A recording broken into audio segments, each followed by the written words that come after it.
If you want to live near the billionaires in Florida, you move to Palm Beach. The median home price there is $4 million. And most of these homes, they sit empty for 3 seasons out of the year. These are like the second, third, fourth, fifth family homes for the ultra wealthy. They're not even primary residences. So even from an early age in this type of area, it is utterly clear who's got it and who doesn't have it. They say that there's 2 types of high schoolers in Palm Beach. The ones that played with American Girl dolls, and then the ones that played with Barbies. American Girl dolls, if you don't know, they look just like a regular doll. You would not even know that it's an American Girl doll. They're iconic for having big doll heads and a little bit more on the shorter leg side compared to Barbies, but they can easily cost upwards of $100 for a singular doll. A single doll. Wow. I don't even think it talks or anything. It's just a doll. So it's a high-end doll. Exactly. Barbies you can find for less than $10. Nina went to a school where even Barbies, they were passed down. Most families at her school couldn't even afford more than one Barbie. Most of the students at Nina's school, they're on a discounted or free lunch program that's funded by the government, so they don't see that side of Palm Beach. They get a different side of Palm Beach. They don't have American Girl doll money. And 14-year-old Nina was one of the kids that didn't have it. I mean, at least for now. So her plans, she's going to stay out of drama in school. That's her #1 goal. Work a part-time job, make money, graduate with good grades, go to college, work hard, live near the water. That's the ultimate plan. She doesn't even have to live next to the billionaires, maybe the millionaires. But sometimes when you avoid something too much, it comes and it finds you. Nina finds herself sitting in her principal's office with her hair all frizzy, her eyes are red, and the principal is screaming questions at her, and the girl next to her who looks like she's in just as bad shape, if not worse, and the principal screaming, "What the hell are you guys thinking? We have strict rules against fighting. No physical violence is ever allowed on campus." Nina's looking at the girl next to her. She's rolling her eyes. And the 2 girls, they had fought over Nina's boyfriend. I mean, this has been going on for weeks now. They were starting rumors about each other, shit-talking, trying to flirt with the boyfriend in front of each other. And today was just kind of a particularly bad day. They bumped into each other in the hallway, called each other all sorts of names like whore, skank. One student in the hallway screamed, "Cat fight!" and everybody started joining in, and now both the girls' parents are called to the school, and one of the girls has a bloody nose. Which, I mean, in the grand scheme of things, it's not a big deal. Things happen, it's high school. But the principal decides to go through both of their backpacks, and in Nina's wallet, they find $300. Nina goes to a school where most students are on a discounted lunch or free lunch program. Where did she get $300? This is not a high school near the water where kids are given that allowance for the weekend. This is a school with a C rating. So the principal straight up asks Nina, "Where did you get this money?" Nina doesn't respond. She keeps her head down. Nina was way too young to be stripping, that was clear. Besides, the $300, they were in crisp $20 bills, not crumpled up lotion-covered 1s or 5s. Drugs? And she's 14? 14. Maybe it's drugs? Nina's parents are like, well, it's definitely not us. She didn't get it from us. We didn't give her $300. We don't have $300 to give. So Nina's parents get to the school and they keep begging her to just tell the truth. Where did you get this money? It's okay. You're not going to be in trouble. They wait and they wait for Nina to respond. She's crying and the words are starting to come out of her mouth and it's coming out faster than she can even think and they're all kind of jumbling together. "I gave this old guy a massage and he paid me for it. It was weird and scary. He was really old. He had this white hair, but he was really fit, like some sort of jock, and he was fully naked and I saw his wee-wee and everything, and then he just kept asking me to get naked and I told him no, and then he wanted me to get on top of him and massage him and he just kept rubbing his wee-wee on me." Everyone is like, who? Because Nina is 14. They heard middle-aged man, naked, wee-wee. Who are we talking about? Who did this to you? Who gave you the money? His name is Jeffrey Epstein. We would like to thank today's sponsors who have made it possible for Rotten Mango to support RAIN, the nation's largest anti-sexual violence organization. They've created and operated the National SA Hotline, and all resources will be linked in the show notes as well as the description. This episode's partnerships have also made it possible to support Rotten Mango's growing team of dedicated researchers and translators. We didn't have translators on this case, but we had like 10 people working on this in tandem. It was a very, very intense effort. We would also like to thank you guys for your continued support as we work on our mission to be worthy advocates of these causes. Now, as always, full show notes are available at rottenmangopodcast.com, but a big thank you to James Patterson, John Connolly, and Tim Malloy, the co-authors of Filthy Rich. That sounds like I know them. I don't. This book was a big source for the information that I was researching for this case. We would also like to say thank you to Vicky Ward for continuing to spearhead coverage on this ongoing development of all the court docs coming out. Victims' names, identifying information, and dialogue have been all changed for privacy. Even if authorities or the general public believe something is a fact, for the reason that there are ongoing legal disputes, we will be saying allegedly. However, our intention is not to cast down on victims' testimonies. In fact, some victims have bravely given first-hand public accounts that can be found online if you would like to read the victims' testimonies from themselves. Any and all theories mentioned in this entire episode are purely my speculation, netizen speculation, and things gathered from the internet. Now, with that being said, I also would like to make it very clear that all the details of today's episode can be found online. We are not investigative journalists, and we have not gone directly to the victims or the sources.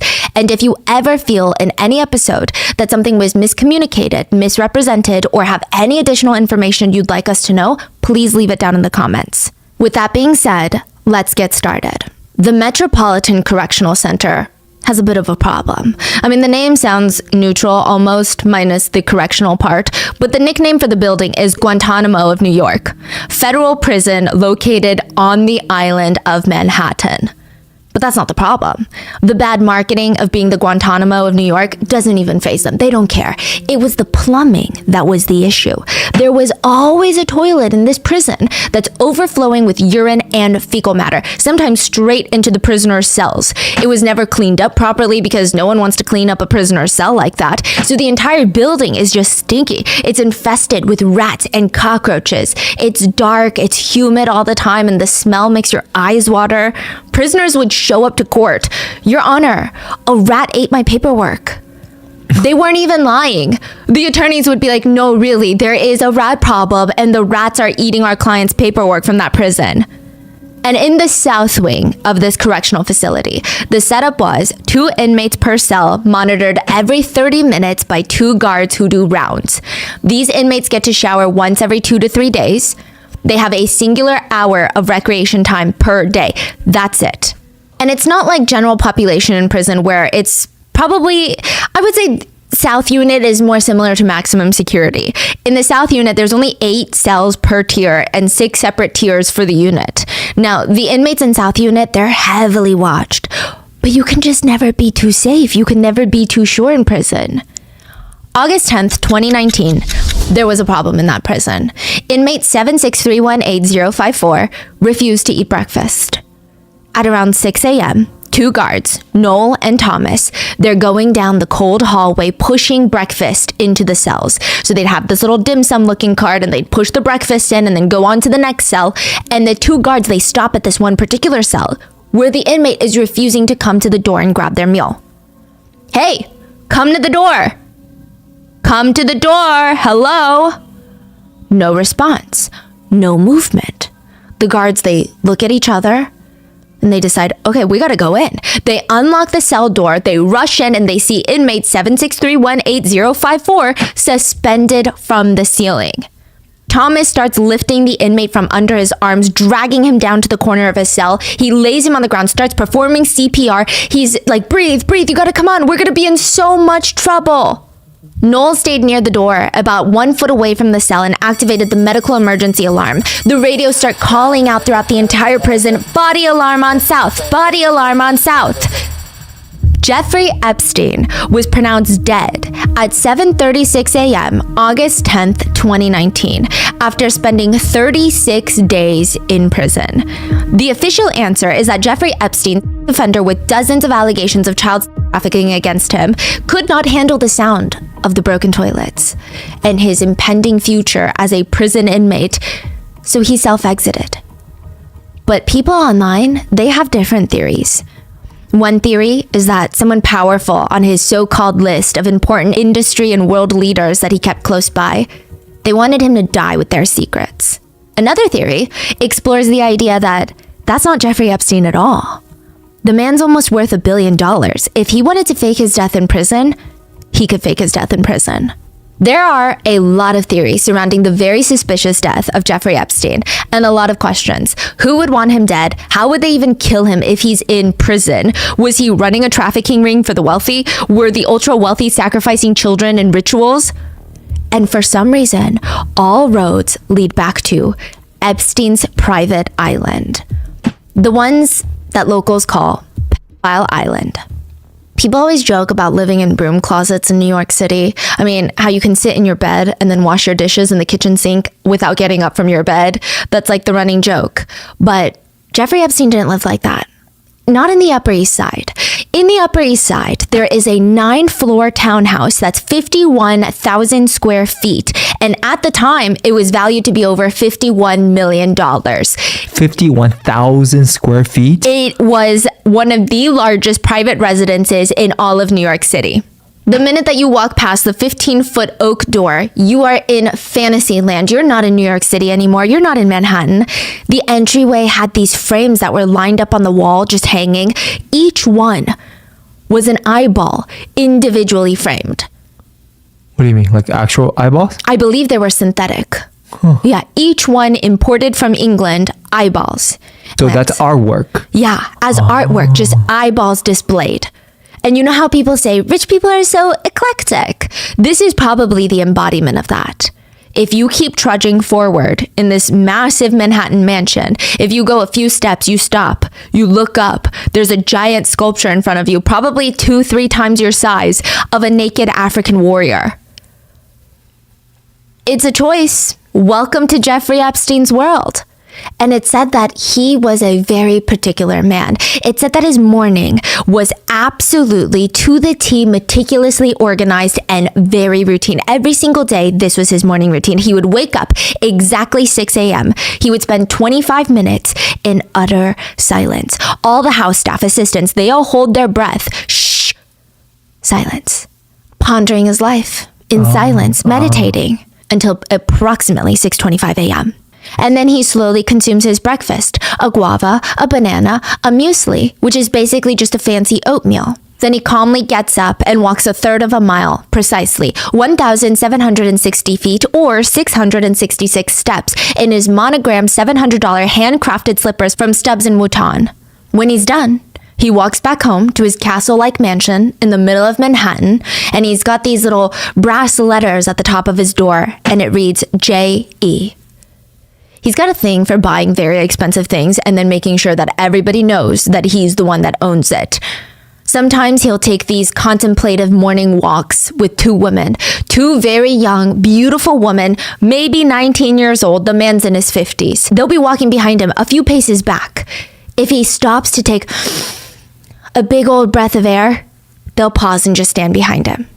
They never walk alongside him. It's always behind him. It's like they're waiting for him to hold out his palm and they'll hand him a eucalyptus-scented towel or feed him grapes if he opens his mouth during his walk. That's the energy. Then he comes back home to one of the largest private residences in all of Manhattan, takes a shower. He doesn't drink any alcohol throughout the day. He doesn't smoke. He cares about every little thing that his body consumes and how sharp his mind is the entire day. He sits down at his desk, which allegedly J.P. Morgan himself used to own, and gets to work. Whatever work is for Jeffrey Epstein, though, nobody really knew what this man did for a living. What kind of work? But that particular day in New York, he had a very interesting meeting with someone, a journalist named Vicky Ward. She was scheduled to come over and talk to him about a profile that she was doing on him for Vanity Fair. He arranged for her to be sat down in the leather room. It's his tea room. The walls are lined with this leathery fabric. The chairs are leopard printed, and he's got all these weird art. Yeah, there's like a woman that's, I believe she's naked, touching a lion's skin. He's got very fascinating art choices, and he wants to have afternoon tea with the journalist, the established, the very experienced Vicky Ward, who is assigned this piece on him.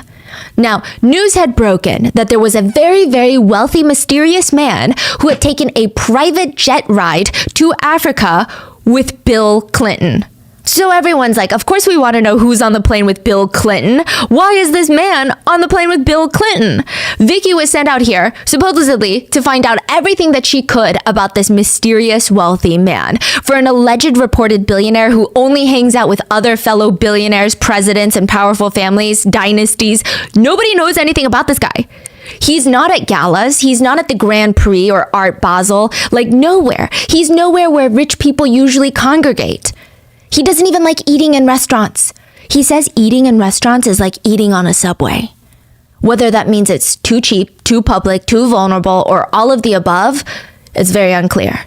Epstein and Vicky Ward sit together in the leather room, and these manservants wearing white gloves gently place finger sandwiches and cups of Earl Grey tea on the table. Vicky is visibly pregnant with twins at the time of this tea party that she's investigating Epstein. And she's heard all these stories about this man, of him being a ladies' man. All the women in New York are throwing themselves at billionaire Epstein. A true gentleman. One of the last good ones. How he's so smart beyond people's imaginations. He's the type of smart man that's not just good at business, but he can hold a conversation with Stephen Hawking. She thought it was an interesting description for a man who sat there and ate every single piece of finger food that was there for the both of them. They sit down, he has his manservants serve them finger food, he eats every single piece. It's stated that on his office desk right next door to the leather room, Jeffrey Epstein kept a copy of The Misfortunes of Virtue, which is a book. Now, it's written by the same guy who wrote 120 Days of Sodom that we've talked about. It's a book about a literal 12-year-old who gets essayed and is held captive in a monastery at one point and is abused by groups of sadistic monks. Like, it's very, very strange read. I'm sure there are groups of people out there that can argue that there is a lot of philosophical meaning behind books like these, and maybe I am just not able to grasp such intense, big concepts. But it's seemingly dark for no reason. I read a good chunk of it to get a grasp on what it was about, and I have many regrets. It's just the story of a girl getting essayed over and over and over again, and it's just, it just feels like torture explicit material. There's no purpose other than to get off on the torture, I guess. I don't know. These monks, they were tying her up, suspending her from the ceiling, stabbing knives into her arms, and then catching her blood in buckets for pleasure. It's a lot. There's a quote from the book that reads, "A woman can have no other relationship with her husband than that of a slave and her master. She certainly has no right to pretend to have any higher status than that." So that's the book that the journalist noticed. It's interesting because this was the only book that was out in view for the journalist when she walked in that house. There were no other books left out. So it's not like, oh, she saw Jeffrey Epstein's massive, extensive collection of books, literature, and this is a book that she picked out to prove a point. He left it out on his desk, and that was the only book she saw. Interesting. Very interesting. Jeffrey Epstein also had a stuffed dog, a stuffed black poodle, dead and stuffed, on top of his Steinway grand piano that likely cost over $100,000. Oh, so it's like a real dog that passed away. Yeah, and then stuffed. Preserved. Who is this man? He owned the largest private residence in Manhattan. He owned an $18 million ranch in New Mexico that he called Zorro. It was 33,000 square feet. He owns a mansion in Palm Beach, an upscale condo in Paris, a house in Ohio. He owns a helicopter, a total of 5 planes, including a Gulfstream, a Boeing 727, which has a trading room apparently. This is where President Clinton flew to Africa in. 2 Escalade, 6 Suburbans, 2 Ford F-150s, 2 Harley-Davidson bikes, a Land Rover, a Hummer, a 34-foot boat, a 35-foot powerboat. Epstein was known for throwing these crazy private parties where already famous, influential, powerful people would be in attendance and they would shake hands with someone in Epstein's New York City townhouse. "Oh, I'm Andy. Nice to meet you." Andy is Prince Andrew from the British royal family. So everyone's like, how does Epstein know Andy?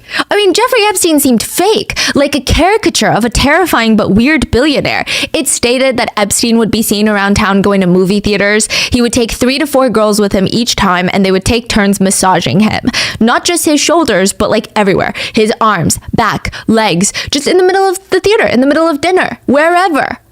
Wow. According to one source, Epstein would brag about going into insane asylums because he, quote, liked to fuck crazy women. We don't know if this is true, but he bragged about it. So needless to say, it was going to be a very interesting meeting between the two, the journalist and the supposed billionaire. Previously, one reporter received 3 threats from Epstein while they were working on a piece on him. The message being, I better like the piece, and if I don't, things are going to happen to you. A close friend of Jeffrey Epstein's once said, Jeffrey has the unusual quality of knowing when he's winning. Whether it's in conversations or negotiations, he always stands back and lets the other person determine the style and manner of the conversation or the negotiation. And then he responds in their style. Jeffrey sees it as chivalrous. He doesn't pick a fight, but if there is a fight, he's going to let you choose your weapon. Jeffrey Epstein wants to play chess with journalist Vicky Ward, not figuratively, literally. You be white. You get the first move. It's like he's letting her pick her weapon. While playing, he probably had plans to talk about his love for science and how he's so close with Stephen Hawking. You know, he's friends with Nobel Prize winners, creators of virtual reality, NASA scientists. Those are his closest buddies. He would like to talk about how he's a philanthropist that's donated millions to Ivy League institutions to study the mysteries of our brains, how he believed in transhumanism, the science of improving the human population through technologies like genetic engineering and artificial intelligence. Side note, that sounds really fancy. It's not. Critics believe it's just modern day eugenics, which is controlled breeding of a population or species to modify their traits and strengths. Epstein, behind closed doors, would talk about how he wanted to bring in shipments of women basically to his New Mexico ranch, impregnate them with his semen, and force them to have his babies. Well, I think the way that he phrased it would be that they would be more than happy to, because he thinks that his gene pool is very strong. In a session at Harvard, Epstein said he was hypercritical of efforts that were aimed at reducing starvation and providing healthcare to the less fortunate, because he believes that that would just lead to overpopulation. He's basically saying, let them starve to death. He probably didn't want to talk about all that with Vicky, though, okay? It would be a lot more fun to talk about how former President Bill Clinton's spokesperson had said about him, Jeffrey is both a highly successful financier and a committed philanthropist with a keen sense of global markets and in-depth knowledge of 21st century science. Or about how former President Donald Trump stated about him, I've known Jeff for about 15 years. Terrific guy. He's a lot of fun to be around. That sounds like the type of thing Jeffrey Epstein would want to focus on.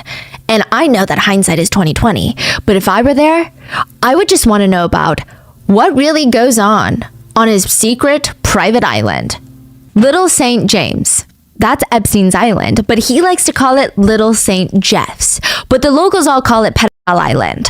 It's a 70-acre island in the U.S. Virgin Islands, which is south of Florida.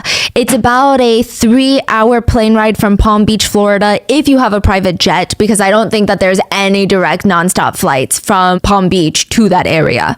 And it makes Jeffrey Epstein one of the very, very small group of incredibly wealthy people that own private islands, which buying a private island is kind of a headache.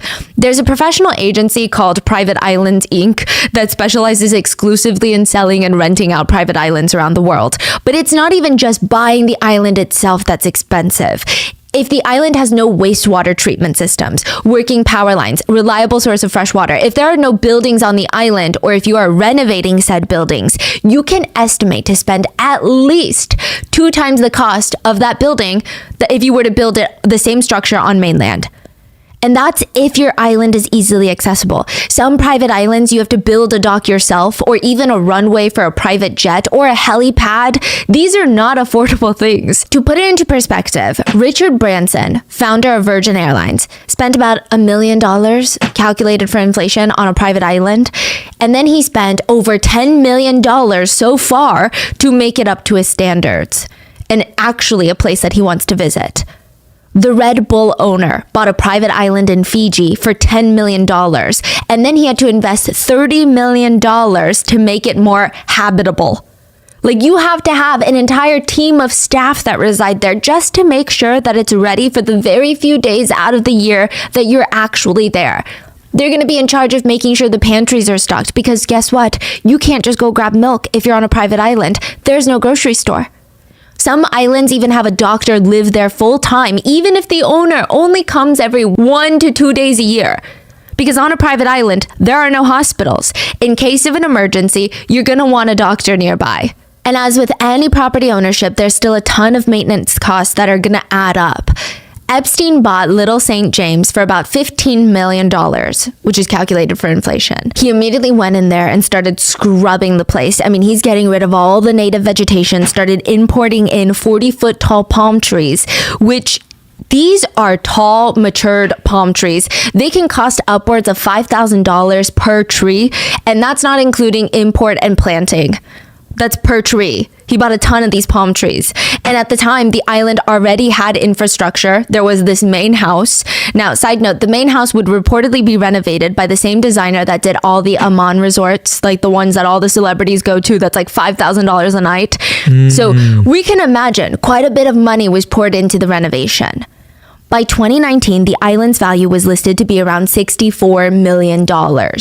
Besides the main house, the island has 3 guest cottages, a caretaker and a groundkeeper's cottage, a private water filtration system utility building, a helipad, a dock, multiple swimming pools, tennis court, an enclosed lagoon, golf carts to take guests from place to place, a staff of 70 to cater to every guest's needs. You can tell who's staff because they're forced to wear black or white polo shirts and they're told to stay out of everybody's view when they're working. Like, don't be seen. Work hidden. But the most interesting building is a square box building on the isolated part of the island. It's the weirdest building I've seen, okay? Imagine a square, but it's blue and white stripes. It's got a gold dome at the top with 2 gold statues of what looks like almost like eagles or some sort of phoenix sitting there. It looks like a temple. And that's what Epstein calls it, his temple. It was on the most isolated part of the island. There are rumors circulating that he conducted sacrifices in there. That's where the children were taken for SA or to be killed. It's stated that it was Epstein's private study and music room. One contractor said, actually, guys, it's not a weird sacrificial room. It's just a gym. But a lot of netizens don't agree. They theorize that this is either a sacrificial spot where rituals were performed, some sort of underground lair, or even an altar for an Egyptian deity. Because next to that temple structure is this enormous sundial. It's probably the size of multiple swimming pools. It's a giant circle. And obviously, it only adds to the theory that people are being sacrificed on this island. Now, one thing that we do know is that we don't know much about this island other than that. It is incredibly private. I mean, there's only one island near Pedo Island, Little St. Jeff's, whatever you want to call it, but it's mainly empty. Nobody really lives there. Epstein would later buy that island too for $22.5 million, which means this is either a man who really values privacy or he really does not want anyone to know what he's doing on his island. I think it's more of the latter because, like some sort of Bond villain, Epstein purchased a ton of sea urchins. You know what sea urchins are, right? Like they make uni. They look like black balls with these incredibly sharp spikes all around them. He bought a bunch of these, scattered them throughout the edges of the island. It would be physically painful for people to get to his island or leave his island without him knowing about it and helping facilitate it, allegedly. But that's just the island. That still doesn't tell us what the hell happened on the island, especially when it's been reported and debated about how many powerful figures have been to that island. Names like Stephen Hawking, Leslie Wexner, owner of Victoria's Secret and Limited Brands, Naomi Campbell, Prince Andrew, Bill Clinton, Donald Trump, their names have all been brought up and debated countless times of whether or not they have gone to the island. If they all went to the island, what are they all doing there? What do these people even have in common, other than they're rich and powerful? Epstein would host these scientific conventions on the island. One of them was called Mindshift, and they would just discuss neuroscience, artificial intelligence. Another private island convention was called Confronting Gravity. He was going to bring in 20 of the top physicists from around the globe, including 3 Nobel Prize winners, and they would, through the conference, confront gravity and explore fundamental questions in physics. They wanted to determine what consensus, if any, is there for defining gravity. Like, either I'm too dumb or maybe too smart because I thought gravity was not a debatable thing. Epstein said about the conference, there is no agenda except fun and physics. That's fun with a capital F. Side note, Stephen Hawking does show up a lot in newly released court documents that we're going to go in more in depth on in the next episode on Sunday. But it seems like Epstein was obsessed with Stephen Hawking. He loved everything Stephen Hawking stood for. The fact that Hawking theorized that the universe would stop expanding and collapsing, at which point time itself would start running backwards. He loved that. He loved it so much that Epstein gave Stephen Hawking the best gift of all, a submarine that was modified to fit Stephen Hawking's wheelchair, which was the first time Stephen Hawking was able to go underwater. This is so movie-like. It's crazy. James Patterson states it was one of the most romantic, generous gestures that Jeffrey Epstein has ever made. Okay, what else was going on in that island? Are we really supposed to believe that they spent all their money to find one of the most secluded islands that money can buy so that they can debate the concept of gravity and pin up whiteboards a little too high on the wall? I don't think so. There was no runway on that island. It was too small for a private plane to land. So Epstein would have to land his private plane at a bigger airport, his Gulfstream on St. Thomas, then take his helicopter to his private island. Some locals on the main island would whisper that Epstein's private jet should actually be called the Lolita Express. Every time that they landed to go to Epstein's private island, they said that Epstein was just surrounded by children, female children. Another local stated there would be girls that looked like they are maybe in high school. They looked very young and they were always wearing college sweatshirts. It seemed like they were wearing it as camouflage. To be like, I'm in college, I just look young. But they're definitely not college age. They're definitely not old enough. So they're not even college, but they're trying to be... Yes. Pretend they're in college. Yes. Wow. Another local said, I compare him to a serial killer in broad daylight. I mean, I just think he has the face of evil. And it's like he was flaunting it, like hanging out with all these underage girls just so blatantly. Other locals stated, the young girls look like they stepped out of an underwear catalog. They would walk around with very few clothes on or lounge by the pool with nothing on.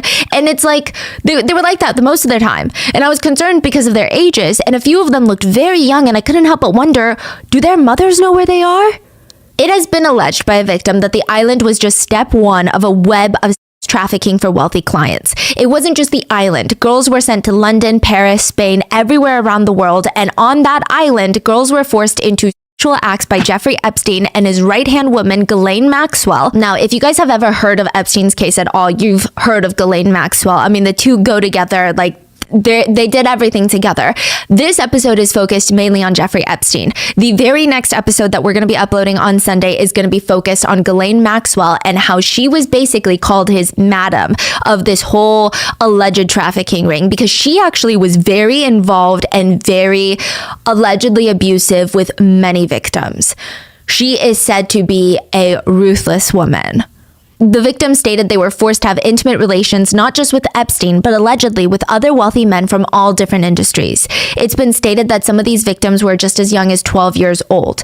Allegedly, Epstein would try and get the girls to be his little spies. He wanted intel and blackmail, not just on the girls, but on the other wealthy men that they were forced to sleep with.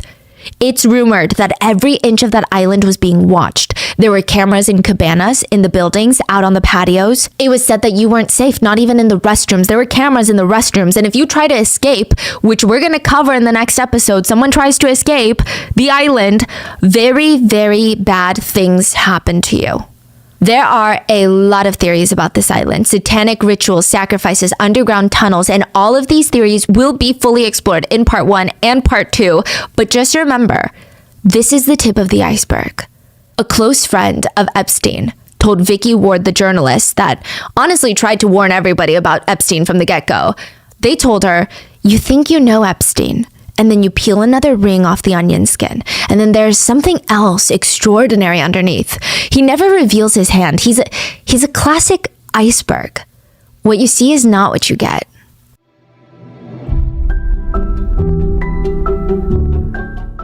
I'm Korean and my husband is Chinese. So, of course, when we fight, it's in English. And listen, my husband has been telling me for years now that if he could only speak English as well as he speaks Mandarin, every single one of our arguments, he thinks that he would win. So I'm learning Mandarin to keep proving him wrong because that's just how I am in relationships. If you have been following me for a while, you know that I've been kind of trying to learn Mandarin for years now, but I've never been super serious about it. I always get very overwhelmed by information and I never really had a plan, and then I would burn out and lose interest. But this year, I've actually made a lot of progress to the point where I can actually hold a conversation with my in-laws in their native language, and that has been something that makes me feel very good. And the only reason that I'm still consistent is all thanks to Rosetta Stone. Rosetta Stone is the most trusted language learning program that's available on both desktop and as an app. I use the app, and honestly, it's so much more engaging than any other language app I've tried using. I mean, tell me if it's just me, but I really don't like sitting down and memorizing a bunch of words and grammar out of context. Rosetta Stone does not make me do any of that. In fact, they don't even give you an English translation. Learning with Rosetta Stone is so intuitive. It's like learning your first language. First, you learn the words, then phrases, then sentences, and you don't just memorize vocabulary. You really learn how to think in the new language. They also have a true accent feature that gives you feedback on your pronunciation, which is super important for a tonal language like Mandarin. But maybe you're not interested in Mandarin. Rosetta Stone offers access to 25 different languages, including Korean, Japanese, Spanish, French, Italian, Arabic, and more. And with Rosetta Stone's lifetime membership, you can get access to all 25 languages for the rest of your life with just a one-time purchase. The more languages you know, the more opportunities you have for work and even romance. Or maybe you're not interested in any of those things and you just want to be able to watch K-dramas without the subtitles.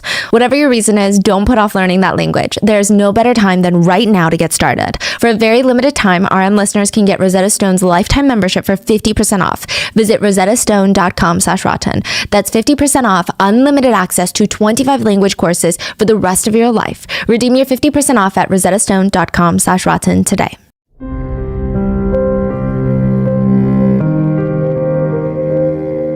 The tip of the iceberg started melting September 2005. The police pull over a young driver, a girl named Aria. This is a fake name. She has weed in her car. It's not a lot. It's not like she's the next El Chapo of Florida, but possession is still very illegal in Florida, so the police have to book her. Now, they're thinking this is going to be a very routine arrest, but at the police station, she starts talking and she wants to talk to somebody higher up. They're like, why do you need to talk to somebody higher up? It's just weed. I have something that I think people would be interested in knowing. It's about a man named Jeffrey Epstein. Aria tells them that she knows Jeffrey Epstein, that she's been at his Palm Beach estate and she knows what goes on in that house.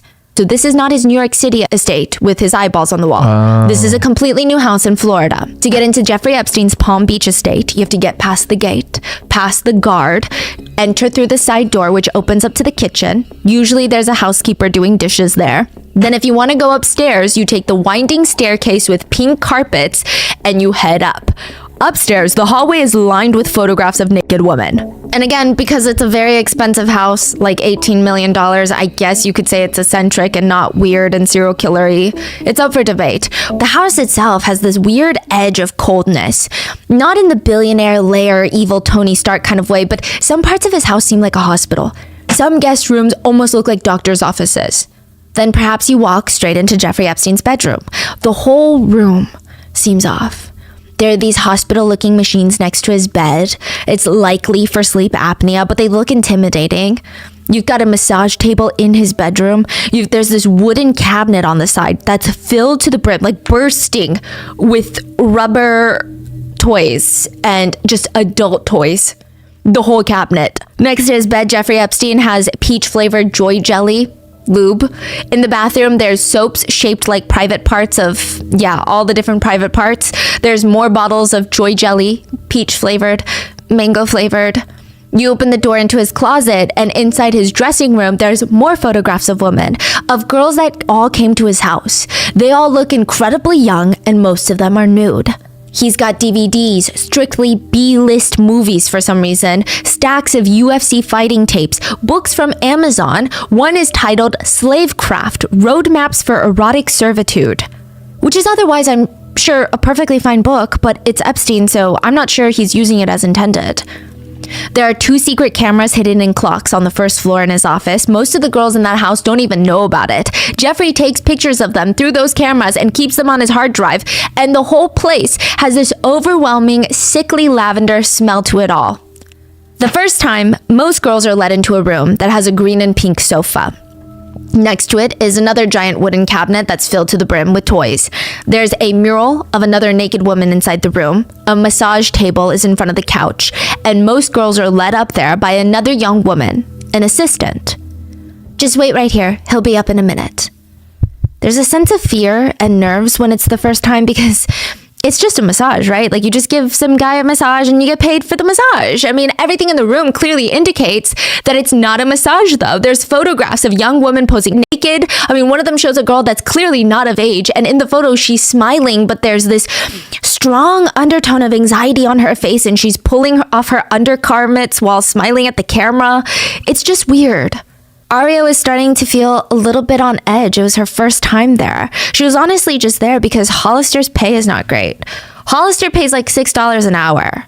And she had all these plans to go camping with her friends this summer and she was telling her coworker about it. And the coworker is like, oh, you're trying to get plane tickets? You're not going to get that out here. It's $6 an hour. I can get you a plane ticket like that in 2 hours. What are you talking about? Oh, you just go give this guy a massage and he'll pay like $200 for 45 minutes to an hour.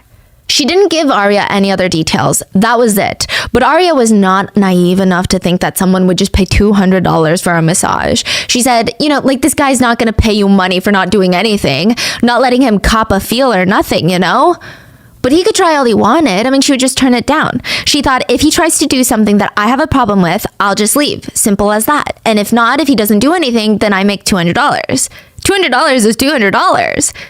Aria went with a friend from Hollister. She was brought into the kitchen where she met Sarah, who she later found out was, quote, like one of Jeffrey's slaves, end quote. Jeffrey Epstein would pick a few girlfriends to live with him, and it really depends on, I guess, how you look at it. I've seen some victims and some sources depict these women as perpetrators. And then I've seen some depict them also as victims who ended up becoming perpetrators, but probably because they were already victimized to a degree. So it's very complicated.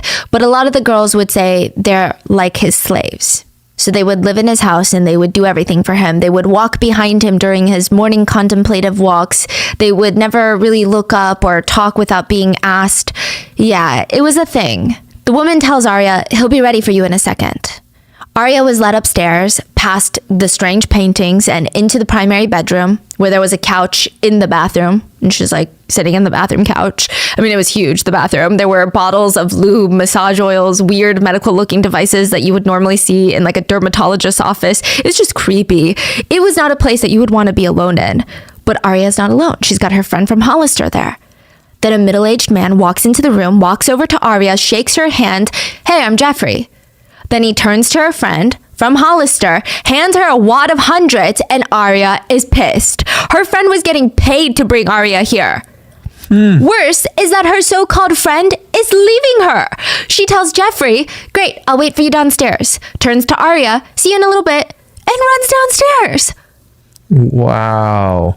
Wait, so the friend was getting paid? Yes. Hundreds of dollars. Like $200 for each referral. Aria feels like she's got no choice but to give this guy a massage. So she starts massaging him with the massage oils and he just keeps whining, take off your skirt.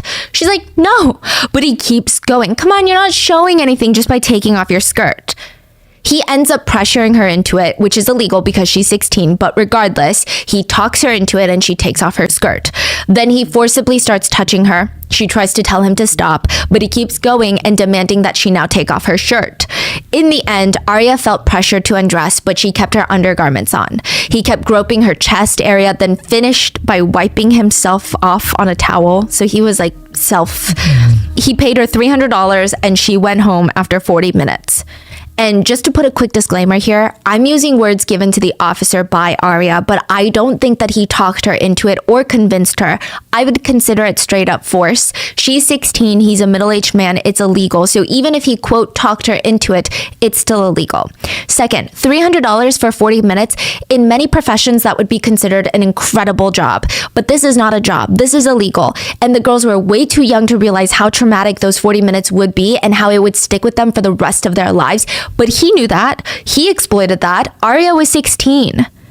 From there, Arya told officers that she frequently visited Epstein's mansion and gave him massages. She stated that she was there every day that he was in Palm Beach, and she had been there at least hundreds of times. She had some rules that she set with him, and again, none of this matters because she's underage, so even if she's setting rules, this is illegal. Arya stated Epstein told her that she was his favorite. He ended up buying her a new car, bought her plane tickets for trips, gave her shopping money. Sometimes she would go over to his house and there would just be a giant bag of lingerie from Victoria's Secret just waiting for her, like $1,500 worth of stuff. He even asked if she could ask her parents to emancipate her so that she could come live with him. As a girlfriend? The police ask. Slave, whatever you want me to call it, yeah. But it escalated. He just increased my pay as long as he could touch me.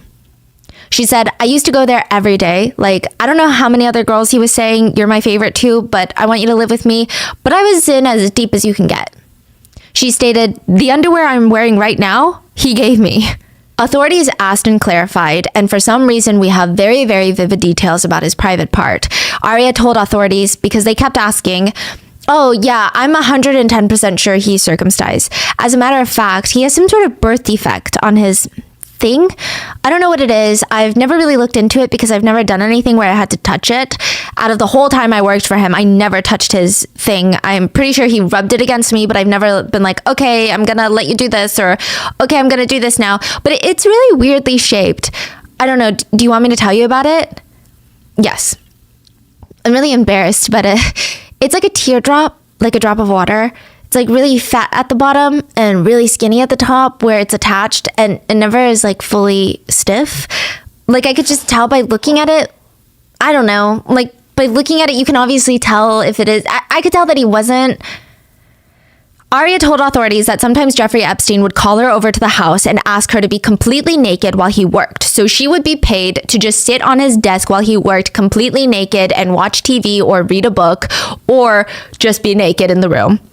Other times he requested that she be naked in bed with him while he watched the news, or other times he would just have her join him for dinner. It wasn't always a massage, but Arya said she would never be in that house if there wasn't money involved. Then one day, he forced her over the massage table and forced himself on her. She said that she, quote, freaked out and stopped him, but he R-worded her even if it was just for a moment. Now, side note, I want to clarify that she clarifies with the police that she never had intimate relations with Epstein, and she did not. But he did try to R-word her, even if for a moment or two. And I say that because he was victimizing her. She was so young when she was giving her statement to the police. I don't think that it's settled in yet because there was a really heartbreaking part of her questions with the police where she just kept asking, wait, is this like our word? I mean, it's just my opinion. I think he's just a raging predator. Now, side note, Jeffrey Epstein knew Arya's real age as well. She told him that she was 16 and he told her, don't tell anybody. Don't tell anybody your real age. And from there, things just started escalating. Epstein would pay Arya to have relations with another woman, one of his girlfriends that lived at the house. And either they were all underage at the time or she had just turned 18. It's uncertain. He would watch as they had intimate relations with each other. Sometimes he would join in by doing things to the two of them. Arya stated that there was a lot of usage of strap-on devices and other large rubber objects. He had a whole cabinet at his disposal of things that he would use during these massages. She stated Jeffrey Epstein was a mastermind at getting people to do what he wanted. She stated, he's a very hard guy to say no to. I don't know if you guys ever talked to him, but Well, if you talk to him, I mean, he straight up tries to control the situation. Every word that comes out of your mouth, it seems like he knows what you're going to say. Like, that's his job. That's how he makes his money. Knowing what people are going to say and what people are going to do. The only reason that I held on for so long was because he promised that he would get me into NYU and that he would pay for it. So I waited and I scored great on my SATs. I had a 4.0 GPA. I did really good in school. I gave him my application 3 times. He never submitted it or checked it. And that's why I stayed so long, because my dream was right in front of me, you know? Did he ever hurt you? Sometimes it got violent, yeah. He would pick me up. Like, if you pick me up and throw, obviously it's gonna hurt. I mean, there's been nights where I walked out of there barely able to walk from him being so rough. So to recap, Aria was pulled over, arrested for having weed in her possession, brought into the station, and the police thought this was a routine arrest. But now they've uncovered that Jeffrey Epstein, one of the richer men of all of Palm Beach, is actively seeking children for sex work. Aria looked at the detective near the end of the interview and she said, "Jeffrey's gonna get me. You guys realize that. He's gonna find me. He's gonna figure this out and I'm not safe now. You understand that, right? I'm not safe." Do you know what the golden rule is? It's very simple. He who has the gold makes the rules. And in Palm Beach, there's a lot of rule makers. To give you an idea, their local newspaper, the Palm Beach Daily News, the front page news for them is usually the most recent charity ball or equestrian horseback riding event or some sort of gallery opening. It's a place where nothing really happens and everything happens.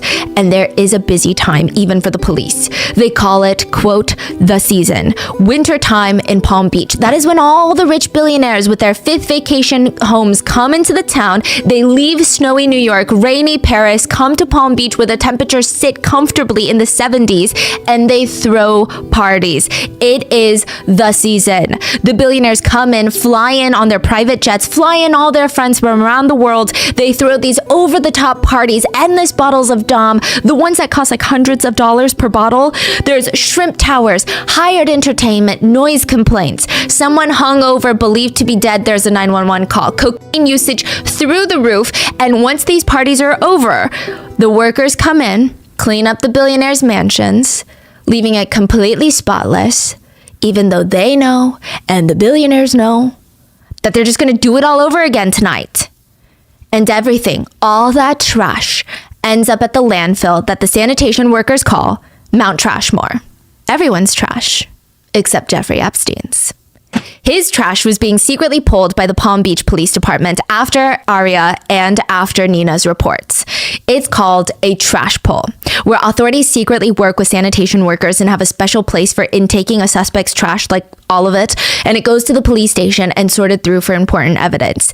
In this case, they're looking for anything that has DNA, toothbrushes, condoms, half-eaten pizzas that can even place underage girls in the house, or any other incriminating evidence, notebooks, journals, pieces of papers with names, phone numbers, dates, anything that can connect Aria or any other underage girl for that matter to Jeffrey Epstein. Billionaire or not, the police are determined. They're gonna get this guy. They just need to make sure that the investigation is kept tight, under wraps. The door to the police station swings open and a silver-haired man walks in. It's Jeffrey Epstein. And behind him is a beautiful but very young woman, 19 years old, barely a woman, and she's walking behind him a few paces back. The other girls call her another one of, quote, one of Jeffrey's, like, slaves, end quote. She's one of the girls that lives in his mansion. She's walking behind him, head down, staring at the ground, and all the officers are staring because it's such a strange, alarming sight. It looked like she's used to not talking or even making eye contact unless she's addressed, which can never be a green flag. Jeffrey walks up to the chief Ryder. He introduces himself as a local Palm Beach resident, Jeffrey Epstein. He does not introduce the woman behind him. It's like she doesn't exist. And he hands the chief a check for $90,000. Whoa. A donation for a firearms simulator, which kind of, if you guys don't know what that is, it looks like screen golf, but instead of a golf club, you use a replica firearm and you practice your aim, reflexes, and stamina. A lot of wealthy Palm Beach residents donate to the local police department because they have a lot that they want to protect and they want to make their already safe town even safer. And they think this is the best way to do it. I didn't know you could just walk into a police station and hand them a check. Yeah. and not be arrested for bribery. Yeah. Like, that's insane. We should just hand them a dollar check and test it out. It's crazy. That's not conflict of interest? Like, Yeah. what? That's definitely not bribery for sure, right? But even for one of the wealthiest zip codes in the state, $90,000 in a donation is a pretty big deal. Chief Ryder, he'd been a cop for more than 24 years. I mean, he was trained for anti-terrorism at the FBI training headquarters, Quantico, but he's also a family guy, and he could just tell that something is off about Jeffrey Epstein. And $90,000 was entirely not enough to make him feel differently. The authorities have a report of something that sounds very much like the R word from Aria, but it's not enough to get someone of Jeffrey Epstein's caliber. I mean, we hear about normal people getting away with SA all the time. Now, add a few hundreds of millions of dollars, if not $1 billion, into the mix, Jeffrey Epstein is practically untouchable. Chief Ryder even warned his squad, cross your T's, dot your I's, Epstein's attorneys can eat us for breakfast, lunch, and dinner if that's what they want to do. And if you're going up against someone like that, which is what the police have every intention of doing, you have to know everything about your opponent. You don't go into a fight blind, and they know nothing about Jeffrey Epstein. For a very rich guy, he's incredibly mysterious in private. Nobody even knew what he did for a living. I mean, yeah, the police can figure out through tax filings, but what does that even mean? What does he really do for a living? He has a corporation, he helps rich people, that's all they know. How does Jeffrey Epstein make his money? According to some people, Jeffrey Epstein would go around telling people that he was a brain scientist. Is that even a real job? He would say, it's my job to know how people's brains work. So yes, it's all very elusive. Mm-hmm. But one thing is for certain, it is highly unusual for animals that big to not leave any footprints in the snow. Only problem is, Jeffrey Epstein was born with very, very small feet. At least in the finance world. Jeffrey grew up in Brooklyn where his dad was a landscaper, which I just want to say there's absolutely nothing wrong with that. It does appear that he comes from a loving home, but it is a world away from the Upper East Side and the old money New Yorker societies that he wants to be a part of. But Jeffrey Epstein is unfortunately very smart, at least on paper. He skipped 2 grades. He was a genius with numbers, they said. He played the piano. His friends said he was advanced. He's brilliant. He's a diamond in the rough. He's got a gift for recognizing opportunities very quickly. Interestingly enough, Jeffrey Epstein had a lot of friends growing up, and they would call him Epi. His parents would call him Bear. At school, they'd call him Epi. Apparently, he was very likable. So they said, have you ever heard someone who laughs like, ha, ha, ha, ha, ha, or they just kind of laugh like that noise? They said Jeffrey Epstein laughed like, he, in a very high-pitched voice. Like, he would have a hee laugh, which honestly is a little creepy now that I think about it. But a lot of kids, when you're young, they thought it was cute. They thought it was endearing. Jeffrey Epstein was described to be chubby with curly hair and an obsession with his prized stamp collection. And his grades. I mean, Jeffrey Epstein goes from Brooklyn to the Upper East Side, at least Monday through Fridays. And he starts teaching at a prestigious private school in New York City called Dalton School. This isn't even a university. Dalton is a K through 12 grade school. The tuition per year is $61,000 a year. This is not even a private university. Epstein doesn't even have a college degree, and he ends up as a teacher of math and physics over at Dalton. And nobody was taking parent-teacher conferences as seriously as Epstein was, because that is his chance to be in the same room with these rich, powerful, well-connected parents without formally pitching himself and annoying these influential families, because I'm sure they get that all the time. I'm sure they get Shark Tank pitches on a daily basis. Epstein shows up to these teacher conferences and shows them exactly how valuable and brilliant he is. And it works. One of the dads leans over during a parent-teacher conference. Have you ever heard of Bear Stearns? Bear Stearns was a massive investment bank, trading, and brokerage firm. By 2008, it was the 5th largest investment bank in Manhattan. It did collapse that same year, so I don't know what that means anymore. In 2006, they did $9.2 billion in revenue. They had a giant 47-floor glass-down skyscraper in the middle of Manhattan. The traders did lines of cocaine in the bathroom. I'm not even making that up. There was a guy from Bear Stearns who had a cocaine dispenser that had the emblem of Bear Stearns. I mean, the firm clearly operated in very interesting ways. Even when hiring traders, the partners were not looking at resumes and diplomas. Some of the partners would straight up say, I'm looking for PSDs. Poor, smart, determined kids.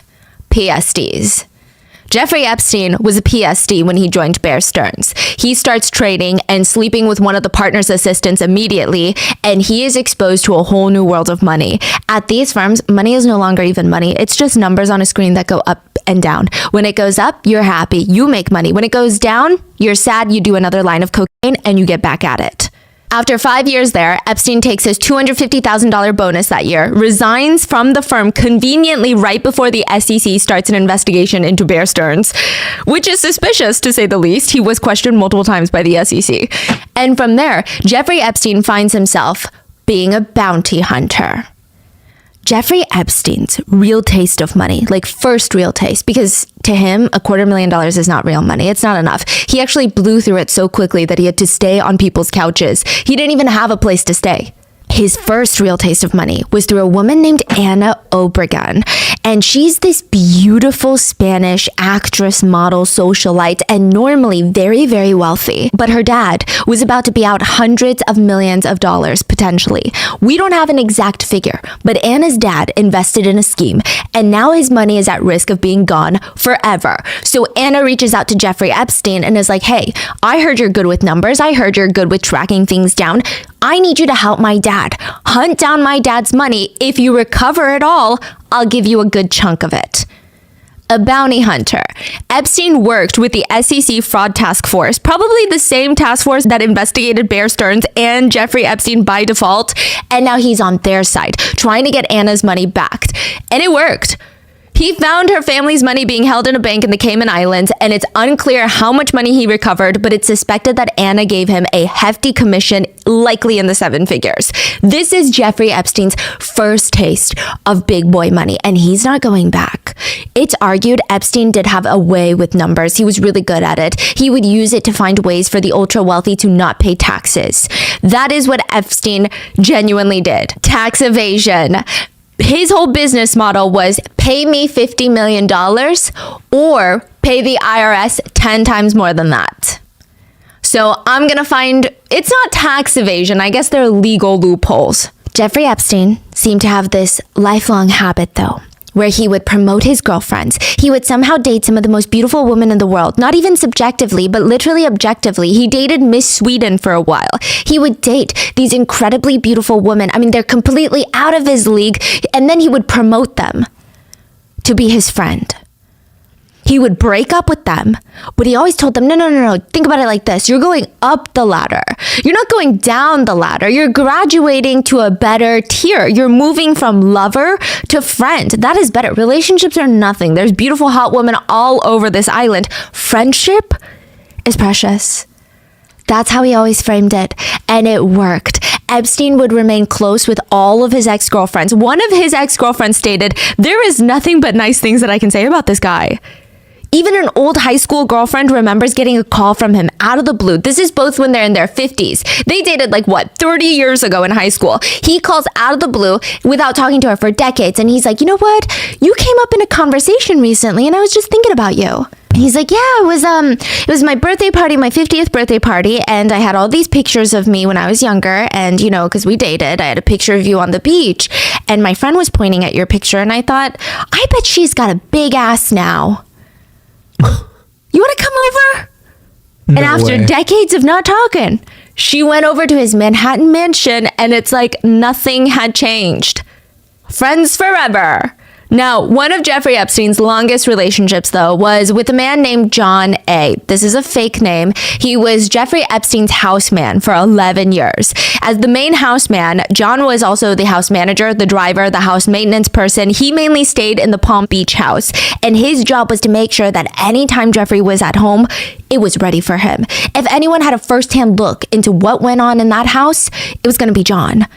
He said, I think Jeffrey was probably very sore because he received 3 massages per day, 3 massages by 3 different women per day. And every year those masseuses, they got younger and younger, and they would always be led up to Epstein's room or bathroom where he would have a massage. But sometimes John would go in there afterwards and find these long rubber devices or massagers that would be in the sink that he would have to wash off and put back into the wooden cabinet.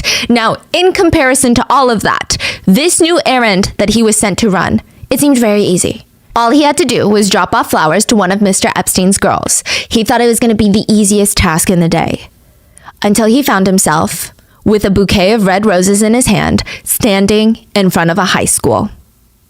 Red roses for 15-year-old Nina.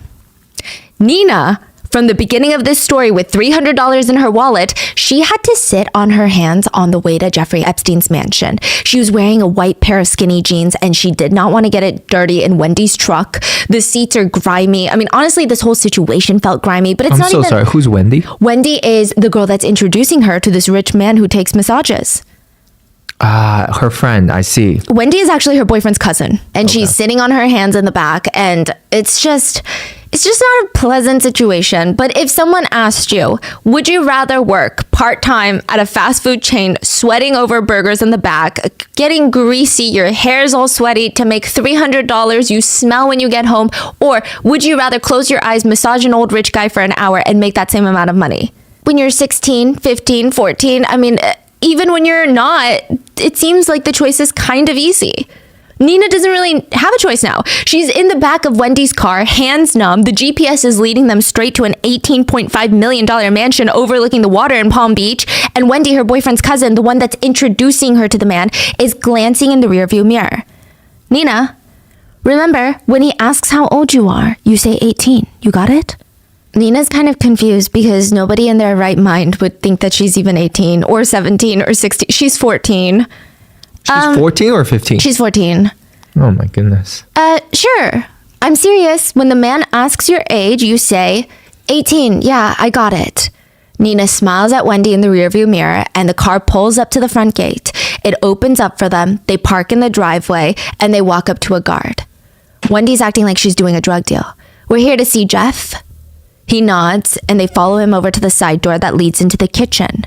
Nina steps inside, and there's just like a group of adults staring at her. No introductions, nothing. They're just staring her up and down. One of the house guys, I guess one of the house staff, looks at her and says, "Do you want milk and cereal?" "I'm good." Wendy's just standing there staring at the man leaning up against the kitchen island. He's looking Nina up and down, and then he just nods.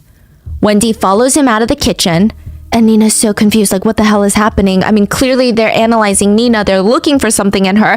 And when he gets back, the middle-aged man, Jeffrey Epstein, tells his assistant, "You can take Nina upstairs." Nina was taken to the godforsaken room with the pink and green couch, where she waited. And she's just staring at all these naked pictures of girls that look way too young. And there's this wooden cabinet with toys inside. And it's just a freaky experience. The door swings open and there is Jeffrey Epstein standing right behind her in nothing but a towel. It was freaky. It's terrifying. But she's also 14. So she's thinking, well, technically that's how massages work, right? So even though Nina is not a licensed masseuse, because in the state of Florida you have to be 18, she's thinking this is normal. He's maintaining eye contact with her while he takes off his towel and he is standing there in front of her completely nude. She looks down and his wee-wee is very tiny. Side note, the word wee-wee was used with authorities, so that's why I'm using it, but also it emphasizes how young these girls are. Epstein had a very stern voice, like an angry dad or like a scary teacher. It's a voice of authority. You wouldn't even question it. It sounds that scary. He tells her, "Take off your clothes." Nina's so scared, she takes off her pants, and then he lays down on the massage table on his stomach. He instructs her to get on top of him to massage his back, and at first it was as normal as a type of massage like this can get, I guess. Like she's massaging his back with massage oils. But then Epstein turns to his side and starts rubbing his privates on her body. He grabs a device, uses it on her private parts, and then it was over. He grabs a towel to wipe himself off down there and gets off the table. So he did not fully essay her, but it's still essay, you know? Nina was paid $200 for the first time. And unfortunately, Nina was just one of the many victims Epstein had. He had a few ways that he would recruit underage girls for what I feel are assaults, but he calls them massages. The first way was to have girls recruit other girls, children recruiting children, under Epstein's force and guidance. So Wendy, the one that brought Nina to Epstein, she told authorities that just after she turned 17, her friend asked her to come to Epstein's house. That's how she got roped into this. Well, actually, her friend asked her, "You want to make some money?" I mean, who says no to a question like that? So she said yes. Okay, all you have to do is give this man a massage and you're gonna make $200 in like an hour. Wendy goes, and just like Nina, she ends up meeting with Epstein in the kitchen of his Palm Beach house.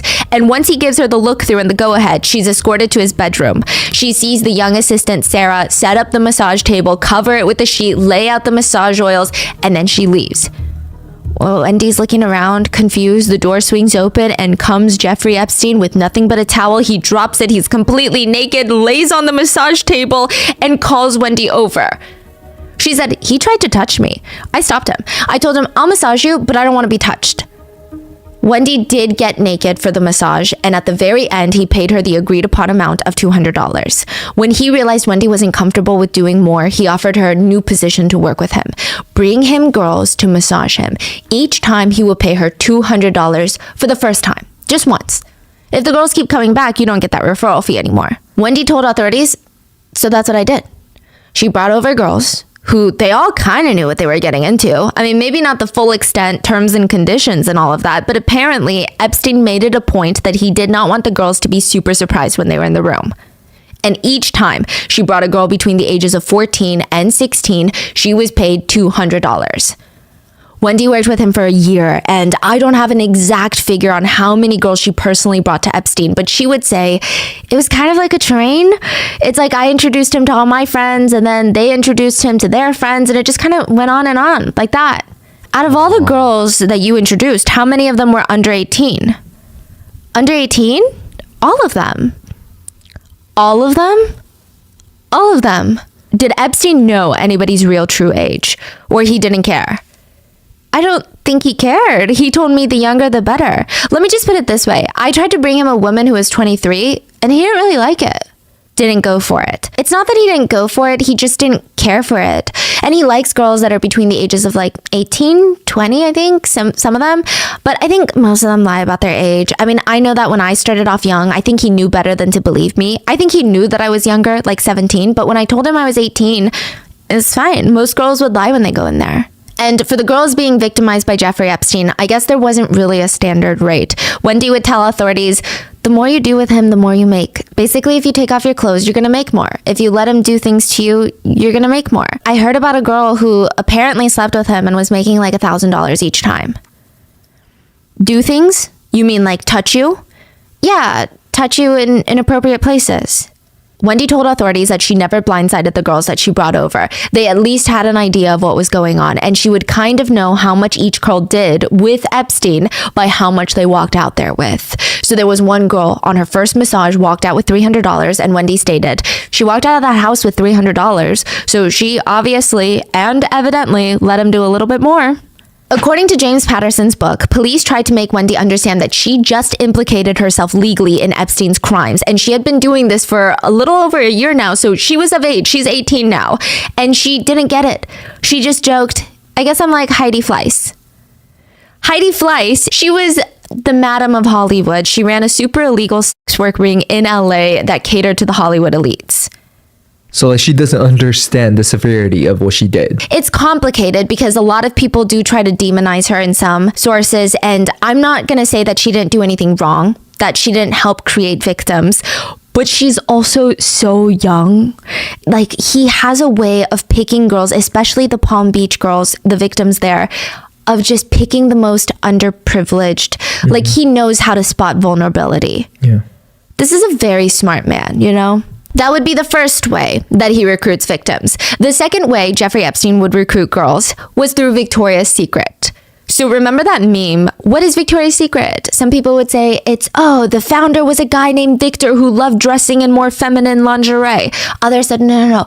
It's about the British monarch, Queen Victoria. She was always so prim and proper when she presented herself to the people, but she was known to be secretly very nasty, freaky, dirty, wild in her intimate life, and that is Victoria's secret. Whatever the secret is, the secret was owned by the richest man in Ohio, Leslie Wexner. He owned limited brands, which included Victoria's Secret, Express, Bath & Body Works. I believe they either own or heavily invested in Abercrombie & Fitch as well. I mean, it's a huge corporation. Leslie Wexner is worth $6 billion and has one of the largest privately owned yachts in the world. Well, he did at the time. It was 315 feet long, which... I was like, that's teeny tiny weeny boat. Not that I own any sort of water vessel, but it didn't sound insane until I realized the Statue of Liberty is 300 feet tall. Big Ben is almost exactly as tall as Leslie Wexner's boat is long. Now, Jeffrey Epstein is rich. Leslie Wexner? That's a different league. Leslie Wexner hired Jeffrey Epstein to manage his money, but Epstein did a lot more than that, allegedly. He was kind of like Leslie Wexner's dog. So Leslie Wexner would buy these antique pieces of art for his house. Jeffrey Epstein would invite his former friend Stuart Pivar over, who is this renowned art collector, to come authenticate the pieces, which Stuart would later say they were mostly cheap knockoffs, like it was bad. It wasn't even a good knockoff. When Leslie Wexner wanted to break up with his long-term girlfriend, a woman who had uprooted her life, moved all the way to Ohio, converted to Judaism to be with him, to make him happy, Leslie was like, I can't do it. Jeffrey, go break up with her for me. He would send the dog. He would send the dog Epstein. Allegedly, when Leslie wanted to see Cats, the musical, but he didn't have time to go watch the musical, Jeffrey Epstein called up the cast, flew them to Ohio, and had them personally perform for Leslie. When Leslie finally decided to get married, allegedly, Epstein forced Leslie's soon-to-be wife to sign a prenuptial agreement, had her sign it alone in her law office, then he had Leslie sign it in his office, but he brought along a Sports Illustrated swimsuit model to show Leslie, remind Leslie, don't worry, there's always an endless supply of beautiful women in this world. And he had Leslie sign the prenup agreement on the model's belly. She laid down on the desk, they put the papers on top of her belly, and then he signed his prenuptial agreement for his marriage to not the model. Yeah, but Epstein doesn't do anything for free or even for cheap. In return, he's likely getting paid fat sums of money for managing Leslie's money and his life, but also in return for being this paid bully, really, he's getting access to Victoria's Secret models, or sometimes people with dreams of becoming one. Epstein starts working with a man named Jean-Luc Brunel, a modeling agent, and the two allegedly used Brunel's modeling agency to bring in underage girls from out of the country by promising them modeling contracts. Allegedly, the girls would stay in Epstein-owned properties, they would get visas, and very slowly, they would just be exposed to the world of, quote, high-end escorting. It's likely that Epstein used his known association in the fashion world to Leslie Wexner as a way to be like, see, I'm not a scammer, nor am I trying to take advantage of you. I'm actually best friends with the guy that owns Victoria's Secret. There is some proof of this. In Santa Monica, California, there is this very expensive hotel called Shutters. It's a smaller, intimate, upscale hotel. It overlooks the water, has this giant pool. It costs $1,000 a night to stay there. Will the Santa Monica Police Department get a call from that hotel one late summer evening by a young woman named Clara? She's frantic. She's calling to report that she's just been assaulted. She's trying to tell the authorities everything that's happened. She's a small actress. She did some minor roles in Baywatch and General Hospital. I mean, she's new to the industry and everyone is referring her to this guy named Jeffrey Epstein. They told her, send him your headshots because he picks the girls that are going to be in Victoria's Secret catalogs. Maybe not the fashion show yet because that takes time, but the catalogs, that's your foot in the door. So that's what she did. He reaches out to ask, do you want to meet me at a hotel? Clearly, Clara thought this was weird because who meets up at a hotel for an audition? But she wants this career, and maybe he's just so busy that the only time that he can squeeze into his schedule is she comes to the hotel, he does a little audition, and it's done. Clara shows up in Epstein's hotel room at the Shutters Hotel and he tells her to undress. He walks over and starts ripping her clothes off of her almost, saying things like, let me manhandle you for a second. Then he walks around her doing circles, pretending to evaluate her measurements in person, but he just keeps groping her the whole time.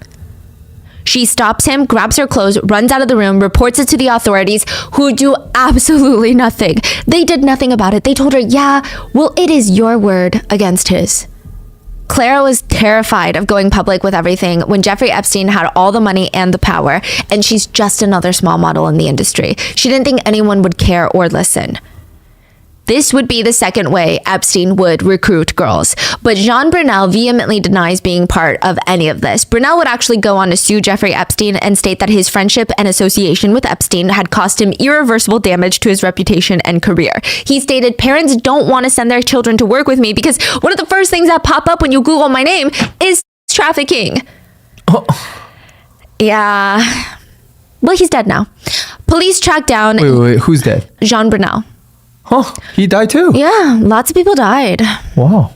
Now, in 2005, police tracked down yet another woman who gave Epstein massages, and it was so clear Epstein had a type. When police were investigating, trying to find anyone who had been victimized by Epstein, they came across a real masseuse. Now, interesting thing to note, she only got paid $100 a massage.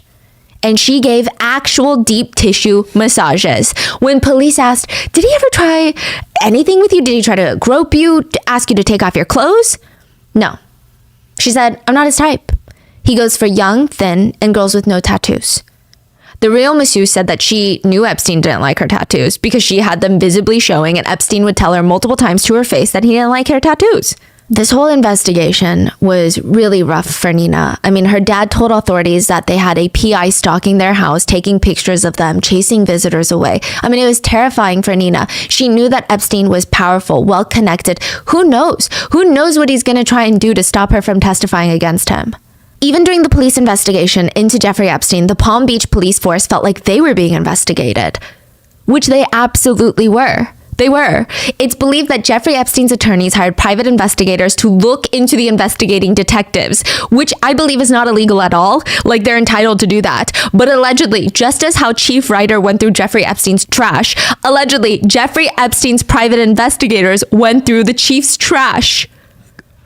What, like they're trying to look for blackmail material? Yeah, something to discredit them.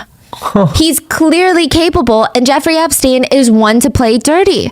Epstein's attorneys provided prosecutors with evidence, pages from Nina's MySpace page, specifically her About Me column. Under Best Physical Feature, Nina had written ass and eyes. Ever drank? Ever smoked pot? Yes. Ever shoplifted? Lots. Ever skinny dipped? Yeah. Do you want to lose your virginity? Already lost it. Epstein's attorneys were trying to use this to discredit her story, which none of it should matter at all, but it worked. The prosecutor brought these printouts to Nina, shoved them in her face, and started accusing her of all sorts of things, and it just felt like to Nina, they were on Epstein's side. Epstein's attorneys basically argued that Epstein was just passionate about massages. They said the massages are therapeutic and spiritually sound for him. That is why he had so many massages. This is crazy. By the way, Epstein's legal team was insane. I mean, talk about a dream team. Not morally, ethically, I think that's up for debate, but talk about on paper, a dream team. This was it. He had the attorney who represented O.J. Simpson. The grand jury recommended Epstein be charged with one felony count of solicitation of work.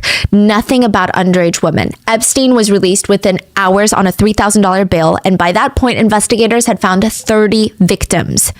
They have 30 victims, but they couldn't charge him anything more severe? Is that what you're saying? Yeah, it's kind of ridiculous, no?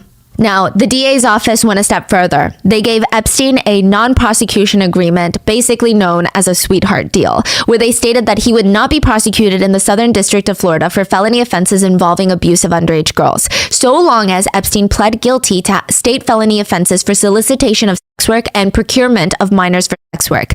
And in this particular district, any of Epstein's co-conspirators would be immune from prosecution for those crimes. In this instance, Epstein was facing more than a decade in prison, but with this sweetheart deal that none of his victims knew about before he signed it, he would get out in 18 months. And because he didn't get much time, there was split reactions from the public. A good chunk of the public, including friends of Epstein, immediately cut ties with him. Whether they did that because they think this guy is horrible and he's been accused of doing heinous things, or because they don't want to be associated with someone like that for their own image, it's unclear. But a big group started hating Epstein after this. But some people felt like, well, because he got so little time compared to what he was being accused of, it was almost a feeling to people of, maybe we don't really know what's going on. Like maybe there's more to the story, or maybe he's guilty, but he's not that guilty.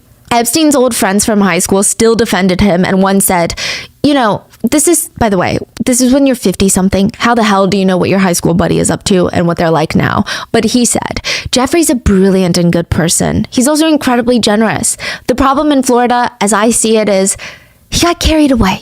Perhaps he was hanging out with the wrong people. Yeah, he was hanging out with minors.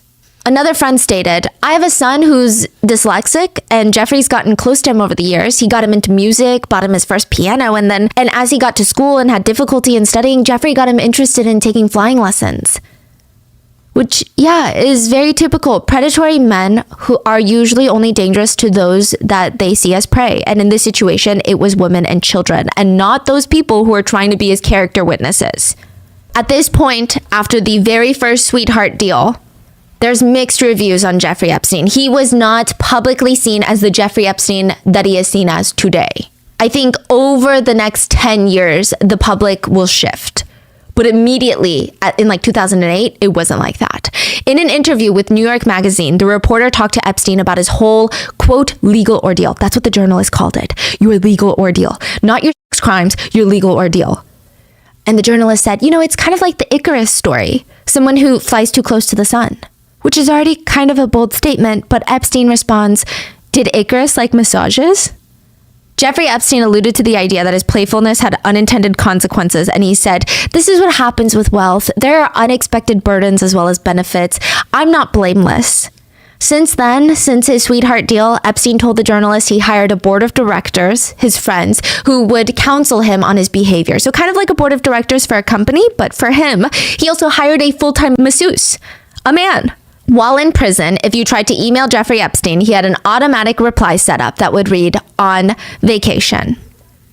Now, Epstein could have paid for the bail for every single inmate in the prison that he was in, but he didn't because he was very busy running the prison. It stated that Epstein's prison was so relaxed, he basically got a whole wing to himself. His cell door was never even really locked. He was able to move freely about in the common areas, watch TV, and within 3.5 months, he didn't even need to stay in the prison anymore. He was free to leave for, quote, work release, meaning he could leave the prison for 16 hours a day, 6 days a week. He was allowed to have visitors, women, girlfriends, female assistants that were allegedly involved in everything. It was bizarre.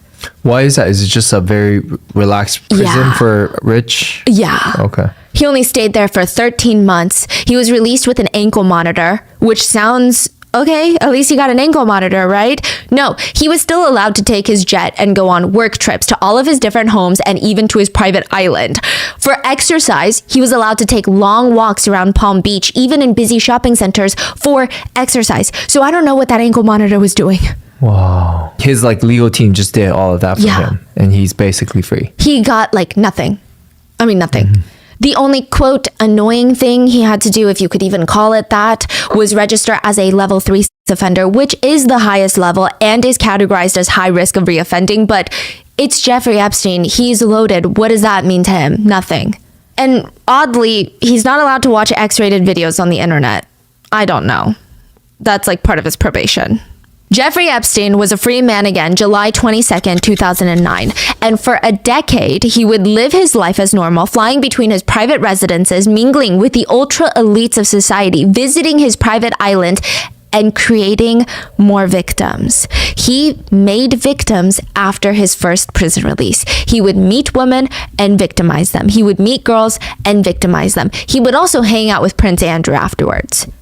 And for 10 years, while he's free, the public is starting to slowly get more and more intrigued by Jeffrey Epstein in his case. A big part of that was one of the house men that worked closely with Epstein tried to sell a list, a little black book of clients, if you will. He stated that in this list named all the underage girls in places where Epstein had taken all the underage girls. He also alleged the papers included a list of high-profile famous individuals like Henry Kissinger, Mick Jagger, Ted Kennedy, Donald Trump, Bill Clinton, alluding to the idea that they are doing disgusting things, allegedly. The house man tried to sell it for $50,000, which he was arrested for it because you can't sell stuff like that.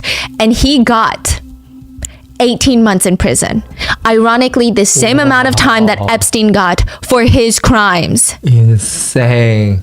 I mean, I will say that it's pretty messed up for him to try and sell it because, you know, the girls' names are on there. But the fact that he got, like, his crime is...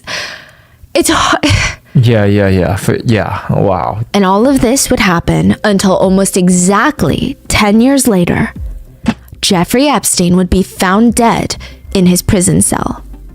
He would be rearrested and found dead, with theories circulating of if he actually self-exited, or if someone powerful killed him, or how much did his right-hand woman, nicknamed his Madam, Ghislaine Maxwell, how much did she know about all of this?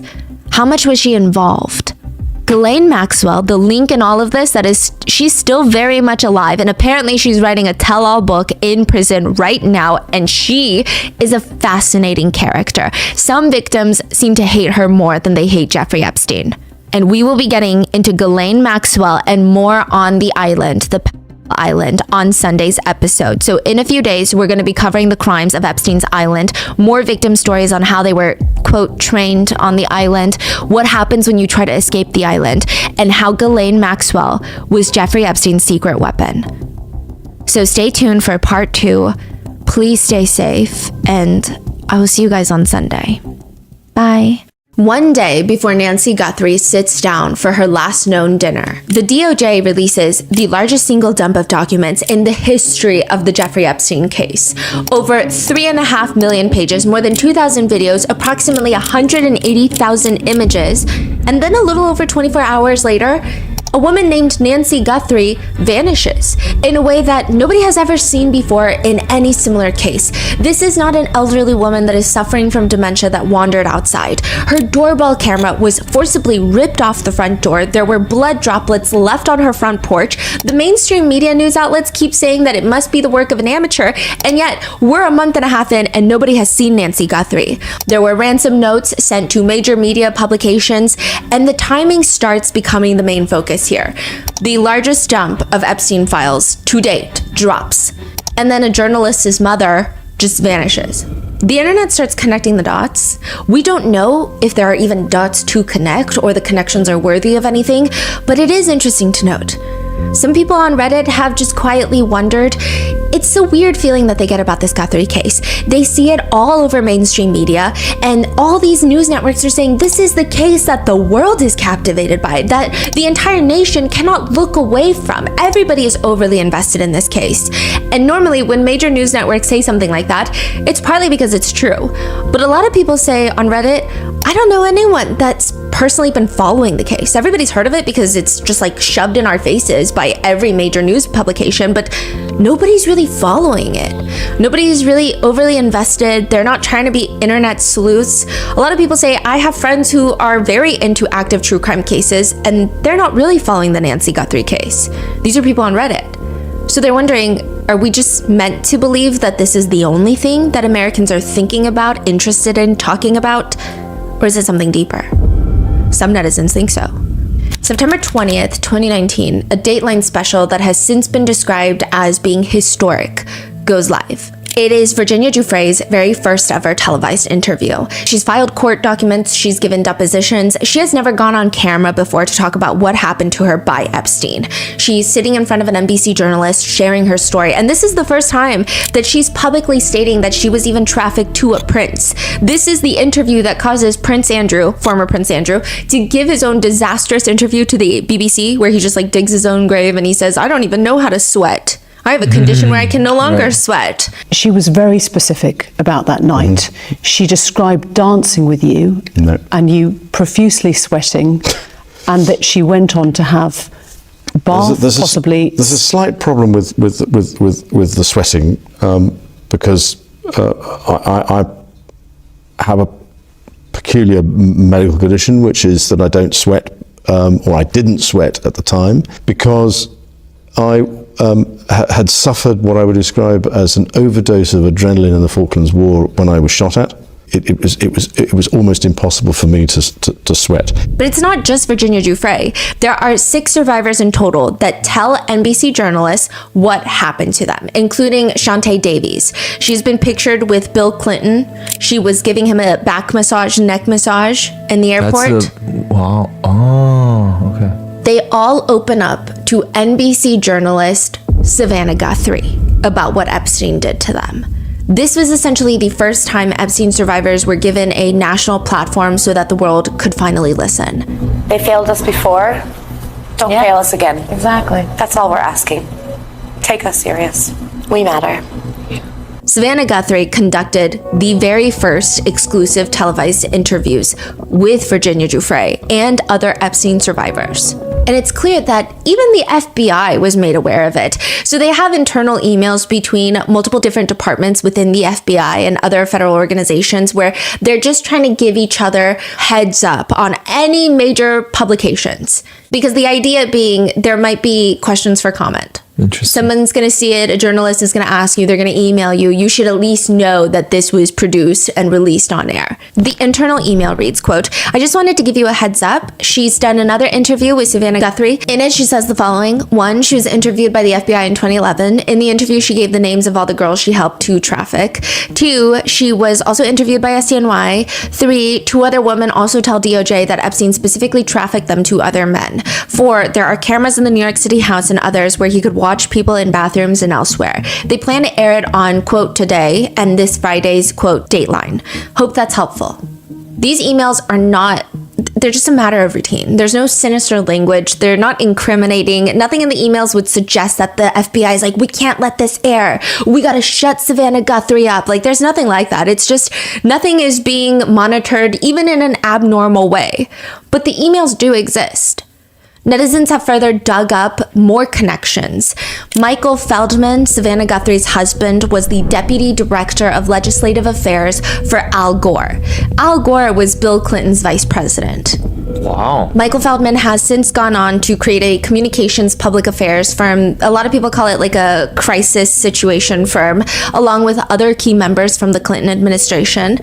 Larry Summers, the former president of Harvard that has been heavily featured in the Epstein files, he recommends Epstein to talk to someone with that specific PR firm because they've helped Bill Clinton and others very high-powered people. There's no indication that Epstein did in fact reach out to Michael Feldman nor his firm, but these are all there in the files. These are all innocuous connections with the proximity to the Clinton world, to the Epstein victims. Savannah Guthrie, it's just kind of set conspiracy theorist chairs on fire. And then there's the journalist and the president connection. Savannah Guthrie hosted a town hall with Trump in October of 2020, and Savannah Guthrie goes viral multiple times for her very tough interviewing. She even pressed Trump about him sharing conspiracy theories online, stating, "I'll put it out there. People can decide for themselves. I don't take a position. You're not like someone's crazy uncle who can just retweet whatever." That was a retweet. A few days later at a rally, Trump stated that Savannah Guthrie was acting like a crazed lunatic. It's a nice, pleasurable evening. I have somebody going totally crazy last night. But in a separate rally, he told her that she did a good job. And I said goodbye. I said, "Great job, Savannah. You did wonderfully. Good job." This is a case where you can argue it's just a small world. All these people all run in the same circles. Of course you have a journalist rubbing shoulders with politicians. Of course you have all of these different connections. That makes sense. Or you could argue that there's something way deeper going on. With one social media user saying, "So you're telling me that an 84-year-old Nancy Guthrie was kidnapped as soon as the Epstein files were released? Meanwhile, her daughter did a huge interview with Epstein survivors?" Another comment reads, "Nancy Guthrie was probably kidnapped because her daughter was going to start interviewing Trump and other Epstein victims again." Another comment reads, "It's weird that no one in mainstream media, none of these news outlets that are heavily covering Nancy Guthrie's case, I mean, it's going under the radar that NBC's Savannah Guthrie conducted the first televised interview with Virginia Giuffre and other Epstein victims? That's not being included in any of these articles?" Oh, you're saying other people are not making that Epstein connection. Yeah, because I mean, these mainstream news stations, they've been making all sorts of connections. They're like, the cartels could have taken her. Here we spend 30 minutes interviewing a cartel specialist to give their expert opinion. They're making some connections I've never seen made before, where I'm like, I don't even know. Right. But no mention of Epstein. None when I was researching Nancy Guthrie, except mainly on social media. Interesting. Mm-hmm. Okay. And if they do mention some sort of connection, it's all in the lens of new online conspiracy theory, and it lists like a bunch of conspiracy theories. And I'm not saying that this is a connection that needs to be looked into. I'm just saying it's kind of odd. They've been making connections. It's one thing if they made zero connections with the Nancy Guthrie case, but they're like, here, let's talk to this cartel expert. Here's this cactus expert. It's so many connections, and yet this one is just not something you want to talk about. But I will say other people have started arguing back. Zach Peter is a social media commentator. I'm not entirely sure what he does, but he did comment, and this has kind of gone semi-viral. Trump does not have Nancy Guthrie in a bunker. And if he was going to snatch up somebody's grandma, he would take like the Kardashian grandma. He would take MJ. He would take Kris Jenner's mother. He wouldn't take Savannah Guthrie's mother, who nobody even heard her from Tucson, Arizona. What is he arguing exactly? Like he's saying if this is a distraction? Yeah, they would take someone more high profile, like a Kardashian's grandma. But they don't have that direct connection. Okay. And then some people are saying, well, maybe it's not just a distraction. Maybe it's a threat to Savannah Guthrie. And it's opened a lot of doors for further conversations. But is this connection just coincidental? Is it something deeper? Or is this all, even this conversation itself, just a way to distract from the new Epstein files? Thank today's sponsors who have made it possible for Rotten Mango to support the Joyful Heart Foundation. They're working to transform society's response to SADV, CA, and support survivors' healings. This episode's partnerships have also made it possible to support Rotten Mango's growing team, and we'd also like to thank you guys for your continued support. As always, full show notes are available at RottenMangoPodcast.com. We're also going to link the Change.org petition by various survivors of Jeffrey Epstein calling on the president and the U.S. government for the full transparent release of all the Epstein, Maxwell, zero redaction in favor of abusers, enablers, or accomplices, federal and state protection for survivors facing threats and harassment. There is a lot that they're asking the government for, and a lot meaning like you should go and read exactly what they want so that we can be on the same side. But they're not asking for much. Like, this is the least the government should be able to do. There are quite a few disclaimers for today's episode, including grooming, exploitation, trafficking, total deprivation of human liberties, sexual violence of minors and young adults, that this episode may be extremely distressing, particularly regarding specific descriptions and direct quotes from survivors' diaries about abuse that has been experienced. Statements and quotes may be condensed for brevity, and I just want to say, appearing in the Epstein files is not an indication of wrongdoing. In fact, most people who have appeared in the files have avidly, passionately denied any wrongdoing. Netizens, however, may feel that someone seems guilty and appears guilty, and if they're in the files quite a number of times, that could implicate, in their personal opinion, a sense of higher guilt, but that doesn't mean that they are. Pretty much every single person in the files has denied any guilt. So who are the guilty parties? At this point, maybe it's everyone not in the files. Is that what we are to assume? So with that being said, let's get started. For how much we knew about Jeffrey Epstein, the world really never sees this man talk. We have a few clips of a previous deposition where Jeffrey Epstein is sitting there looking smug, but we don't hear him talk for a long time.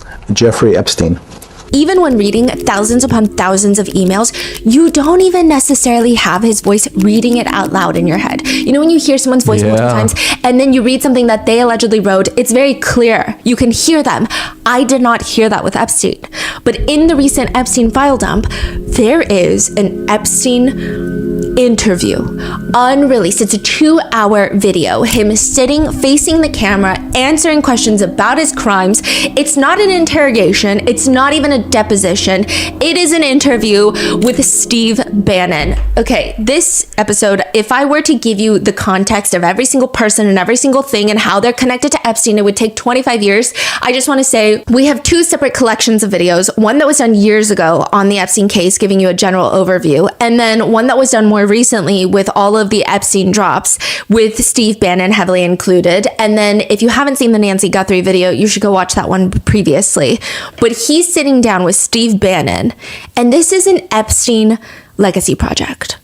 The first thing you hear is stage direction. Steve Bannon is off camera, and you hear his voice guiding Epstein. Remember, when you're answering on these questions, I'm not in the shot, and they're never going to hear my voice. Basically telling him, repeat the question in your answer. Wait, what is that? Like a documentary they're making? Yes. Steve Bannon says it's going to be released. And this is... Wait. Steve Bannon say the Epstein documentary is still coming today? Yes. Oh? I know. Yeah. And this is just 2 hours of a 15-hour file that he has. Yeah. So just you wait. Yeah. But this 2 hours doesn't make Steve Bannon look good. So everyone's like, I don't know if I want to watch your documentary. You're weird. Is this filmed after all the allegations started, or this is old tape? This is like a few months before he dies, before he's arrested the second time in 2019. This is like the peak of okay. Oh yeah. This is like way after 2008.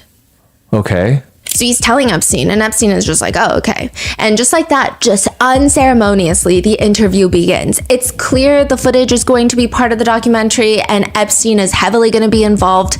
It looks like some sort of PR piece for Epstein to make a comeback into the world after being a convicted child predator.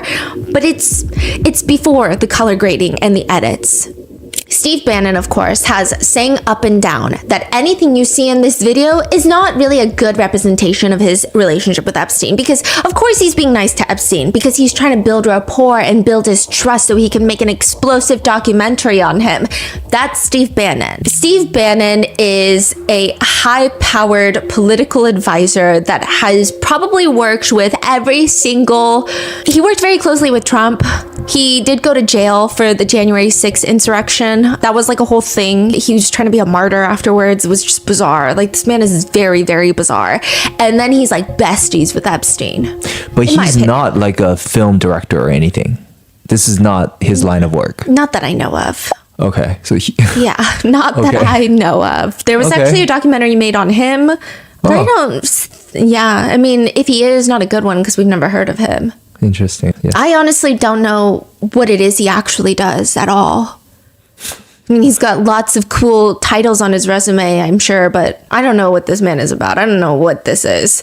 And okay, if you watch the interview, which I'm going to include clips of in this video podcast, the last thing on your mind is what Steve Bannon is getting out of this. It is what Jeffrey Epstein is getting out of this, because this interview does not feel like a man being exposed. It feels like a man auditioning. For what role? I don't know, the devil himself? Steve Bannon even asks Epstein about the devil. But first, the interview. Steve Bannon brings up the 2008 financial crisis, because what would be a more thought-provoking way to interrogate Epstein's financial prowess than get his commentary on one of the most devastating economic crashes in modern US history? Epstein tells Steve Bannon that it's not what he thinks. Because in 2008, when the financial market crashed, Epstein was sitting in an 8x10 jail cell, stuffing his face full of almond joys because he was terrified the jail food was being poisoned and he was going to die. Did you eat almond joy bars and things like that because you're afraid of what the cooks did to your food? Yes. Which, side note, does that sound like someone who would, in a few months, would self-exit in jail? What? Yeah. Okay. He said that he only ate almond joys because he thought someone was going to poison his jail food. And he's saying this a few months before he self-exits in jail. I'm just saying it doesn't sound like someone who has the tendency to feel... Yeah, he's like paranoid about someone killing him.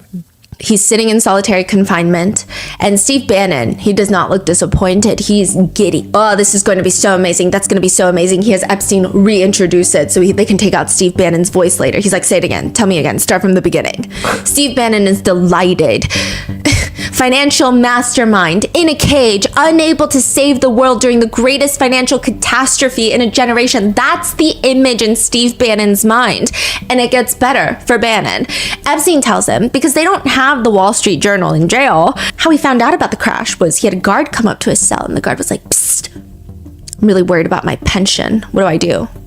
Epstein's like, why are you worried about your pension? You don't know? Everything's crashing. The banks are coming down. I'd been there since June, in an 8x10 cell. Now, since I was in jail, there were no books. Why? There's no library. No library, but you're in jail. No, I was in jail, not prison. So in jail, I was in a place which is called the Special Housing Unit, which is for the roughest, toughest, meanest people. They had put me there, they said, for my own protection. One of the reasons they wanted to keep me in solitary confinement was they're afraid that everybody would want to know which stocks to buy. What? Steve Bannon asks, did it strike you at the time how all the threads of your life had come together and put you in a position, or you had put yourself in a position, in that position? No, that would be probably means I would be too self-aware. You can't possibly expect me to believe this. I know. I don't believe it. I don't know why they're acting like Epstein went to war, like he was in the depths of ADX Florence Supermax, which he should have been. But no, he was on a work release program. He wasn't even really in solitary confinement. He could leave jail every day in 2008 to go to work, where he abused more victims during his work release because his work is being a trafficker. What do you mean? Yeah, that was his 2008 whole thing. He was on a work release program. He was out and about? Yeah, he was out and about for most of the time. So how does he not know what's going on in the economy? I think these are all lies. I think anything that comes out of Epstein's mouth is a bold-faced lie. And Steve Bannon is the world's worst fact checker. How can you not even be a good fact checker when he's your supposed friend? That's insane. Okay. Steve Bannon acts like the 2008 financial crisis would not have happened as long as child trafficker Jeffrey Epstein wasn't in jail in Florida. He says, quote, "You never had a moment where you sat there and go, what the fuck have I done with my life that I'm in a 6x9 jail cell when I should be on a trading desk, or I should be in my $250 million the greatest townhouse in New York City, taking calls from the King of Saudi Arabia, the President of China, the head of Russia, the President of the United States, to save the world's population from a financial debacle. You honestly expect me to believe that that never happened? What the fuck is that statement? I don't know. And Epstein is just like, I would just say how strange, that this happened. It's strange. I'm wearing a jumpsuit and flip-flops. I'm wearing a jumpsuit and flip-flops. What color was the jumpsuit? Brown. Brown jumpsuit. Yes. Steve Bannon notes with a inquisitive and slightly somber tone in his voice. I notice I don't see you in a lot of brown. No. I don't know what the we're doing here, honestly, okay? This whole documentary feels like it's just to clean up Epstein's image after his 2008 arrest. And it feels as if it's just to position Epstein as some financial guru that the world desperately needs. But fine, you want to play Mr. Market, you want to be Mr. Wall Street, tell us how to fix the financial crisis. Epstein does in this interview. And let's see if he says anything of value. We should be able to take this information, walk to JP Morgan and get a job. Epstein comments about the financial crash of 2008.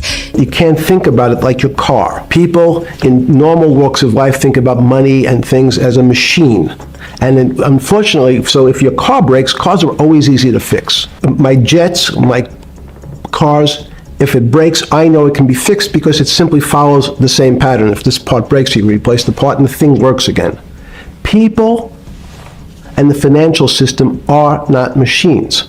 They can't be fixed the same way. You can't simply take out put some more juice into the commercial paper market, and that's like replacing the carburetor on the car.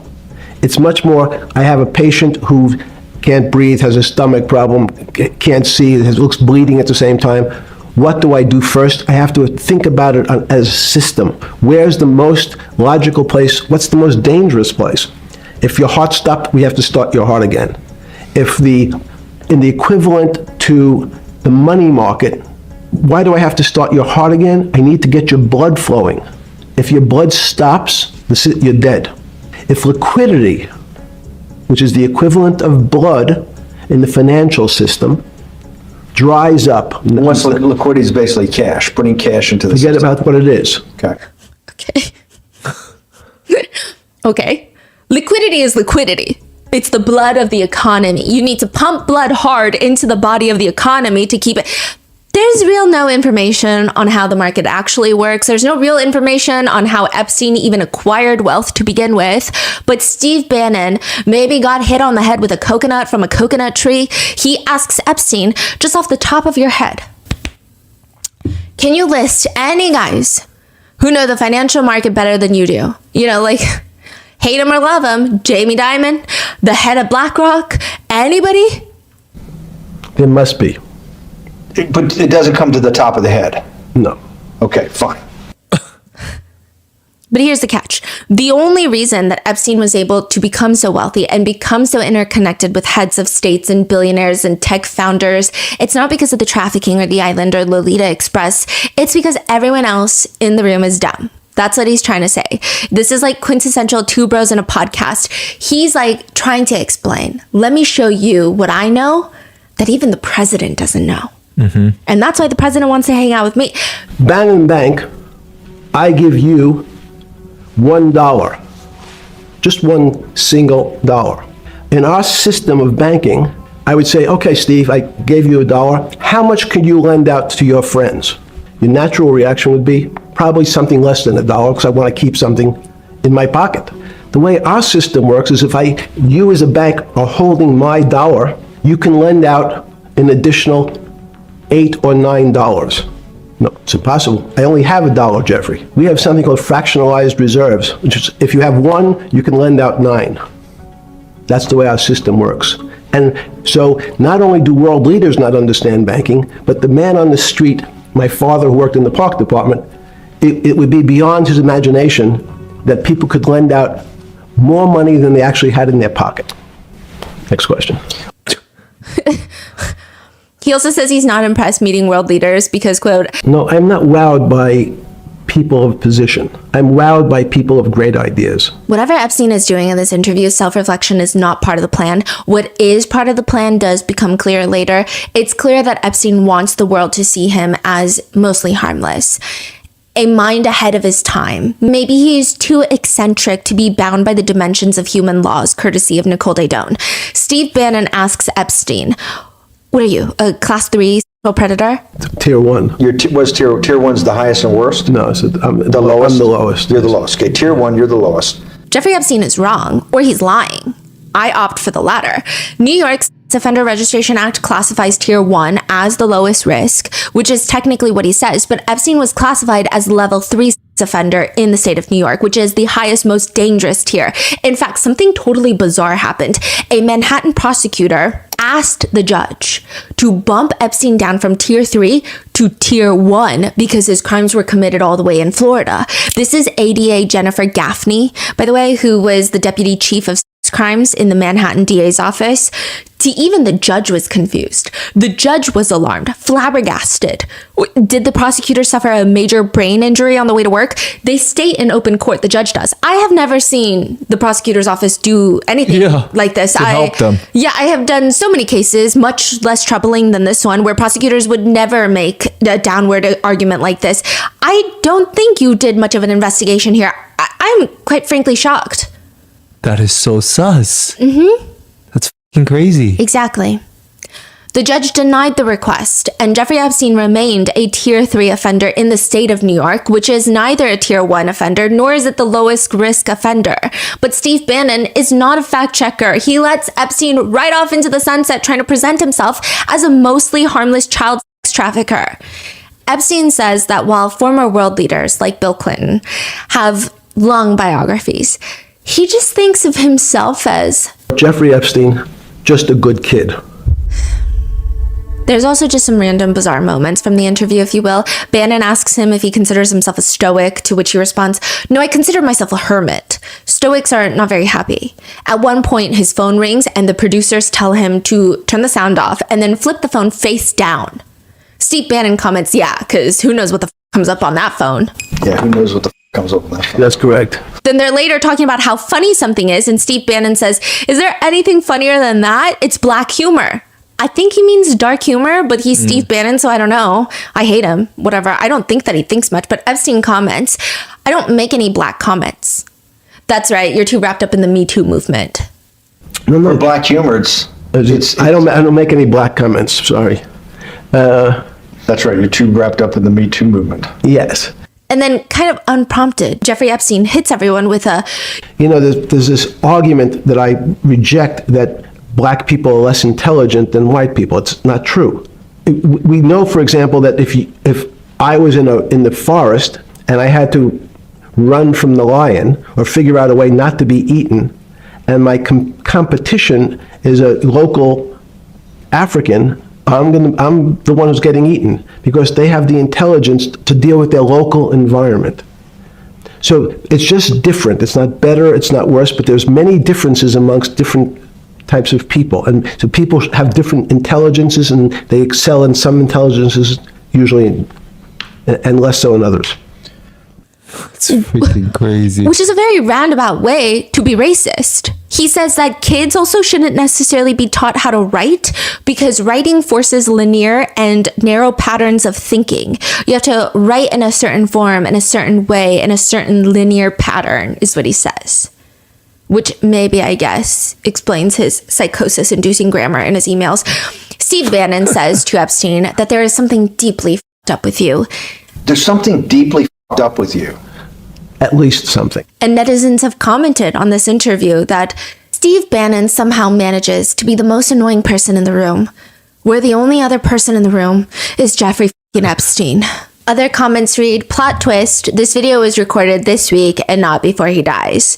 Another one is commenting, had this playing in the background while I was working and I'm pretty sure now I have brain damage.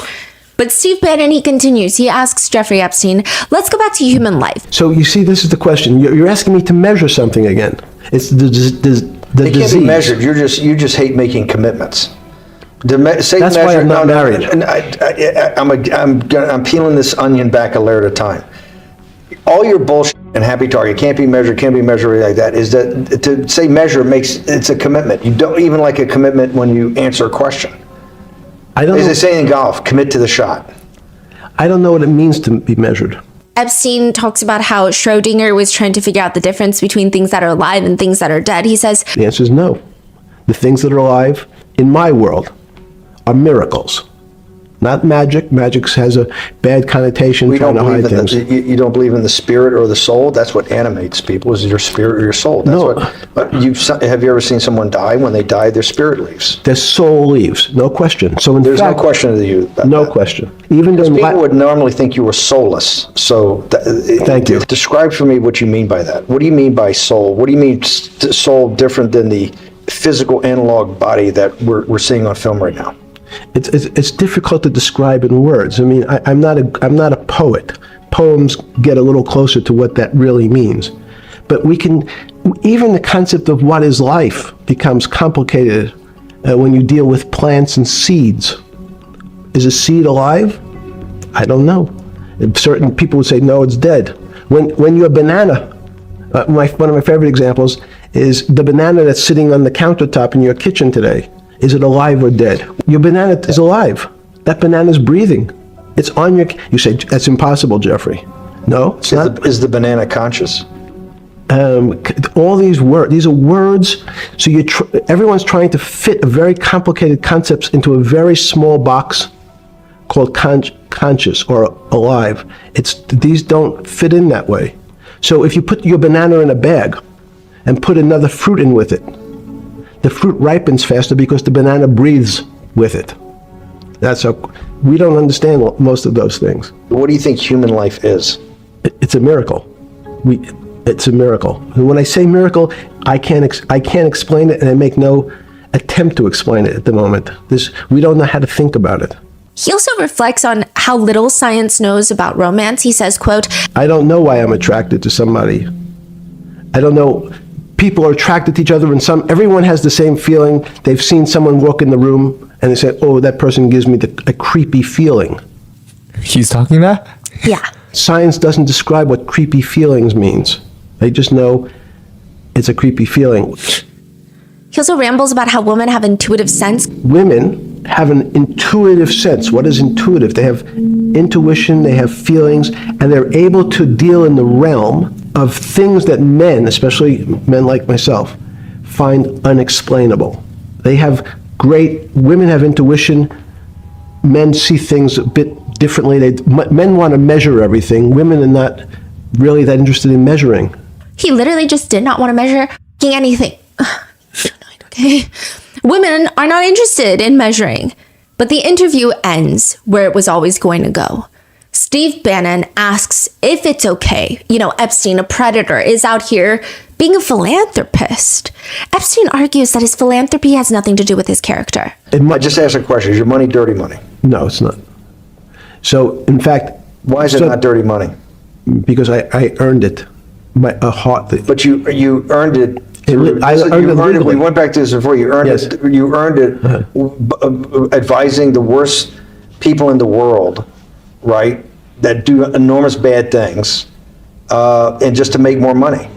Ethics is always a complicated subject, but I can tell you that with the money I gave to help try to eradicate polio in Pakistan and India, instead of asking me whether that money should be given to these children for vaccines, I think you might want to ask their mothers who received the vaccine, who know their child now won't get polio, and ask them if Epstein should have helped these people with their money. Steve Bannon asks if, let's say people knew that the money for free vaccines was coming from a sexual predator. What percentage does Epstein think that they would still want the money? I would say everyone said, I want the money for my children. Did they know where the money came from? I think if you told them, if I told them the devil 100%. Himself. The devil himself said, I'm going to exchange some dollars for your child's life. Do you think you're the devil himself? No, but I do have a good mirror. It's a serious question. Sorry. Do you think you're the devil himself? I don't know. Why would you say that? Steve Bannon, almost in a way to not anger Epstein, explains that the devil is brilliant. Quote, have you read Milton's Paradise Lost? Satan was the #1 archangel. He led the rebellion because he couldn't be the top guy. I'd rather reign in hell than serve in heaven. Epstein just stares at him in response, no, the devil scares me. No, the devil scares me. I saw that in a movie once called American Dharma. I don't remember who said it. American Dharma is a documentary about Steve Bannon. What? And Steve Bannon loves Milton's Paradise Lost, and that's why there's a lot of quotes from that book in American Dharma. But the fact that Epstein is quoting Bannon's own favorite quote back to him, stating he saw it in a documentary about Bannon, but claiming he doesn't remember where he heard it, and doesn't mention that this documentary is about Bannon, it's very strange. Some people have taken it as almost like a threat to Bannon. Or is he acting coy, or what's happening? But still, the biggest lingering question is, if Epstein is scared of the devil, then who the hell could be the devil?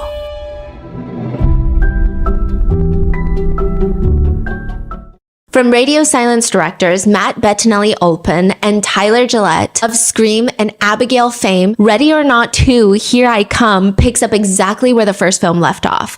Our heroine Grace, battle-worn and drenched in blood, stumbles out of the carnage thinking she's finally free. She's not. Surviving has made her the target of a mysterious cabal of eccentric, power-hungry, lethal billionaire families. When her estranged sister is pulled into their trap, the two must fight the High Council for the seat that controls the world. Double or nothing. Ready or Not 2, Here I Come is only in theaters March 20th.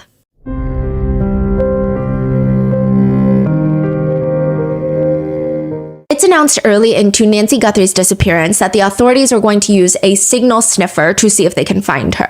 Signal sniffers it's something created by a man named David Kennedy. It can pick up very, very, very low Bluetooth signals.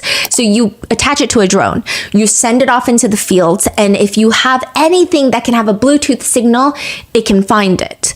Such as a pacemaker inside of Nancy's body would have a low frequency Bluetooth signal. And with this announcement, Trump gets involved again. I mean, you have to remember, this is like a month leading up to basically the US and Israel starting what I would call a war in Iran. And yet there is a lot of time and energy to comment on this specific news. Not on Nancy Guthrie being missing, which Trump has done, but the fact that they're even going to be using a signal sniffer to try and look for her.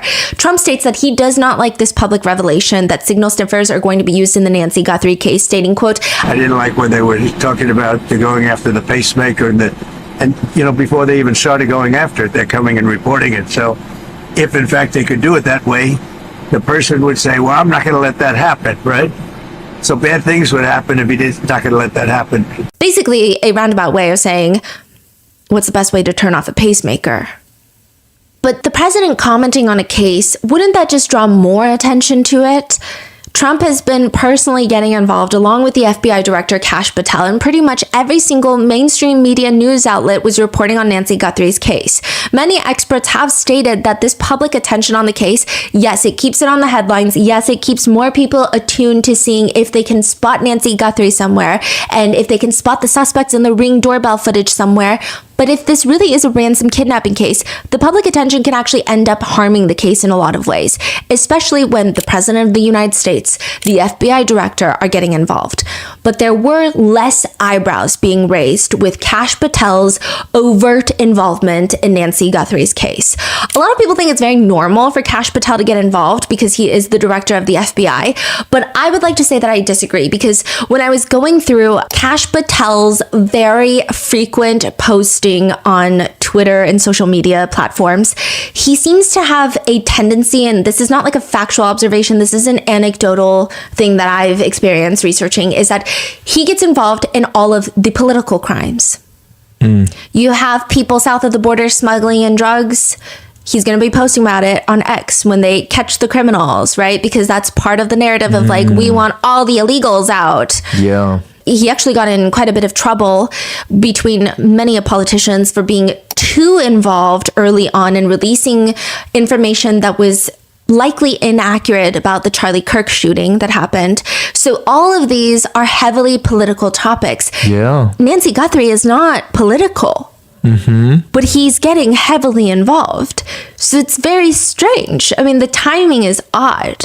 So what would incentivize Kash Patel to get so invested and involved if it's not the Epstein files? I mean, why this case and not any other case? What's happening in that time period? January 22nd, 2026. So this is like a week before Nancy Guthrie goes missing, and it's been gaining traction since. A New York Times expose goes live detailing what the FBI has been like since Kash Patel took over. They were able to interview 45 bureau employees, former and current, and the feeling is, this is hell.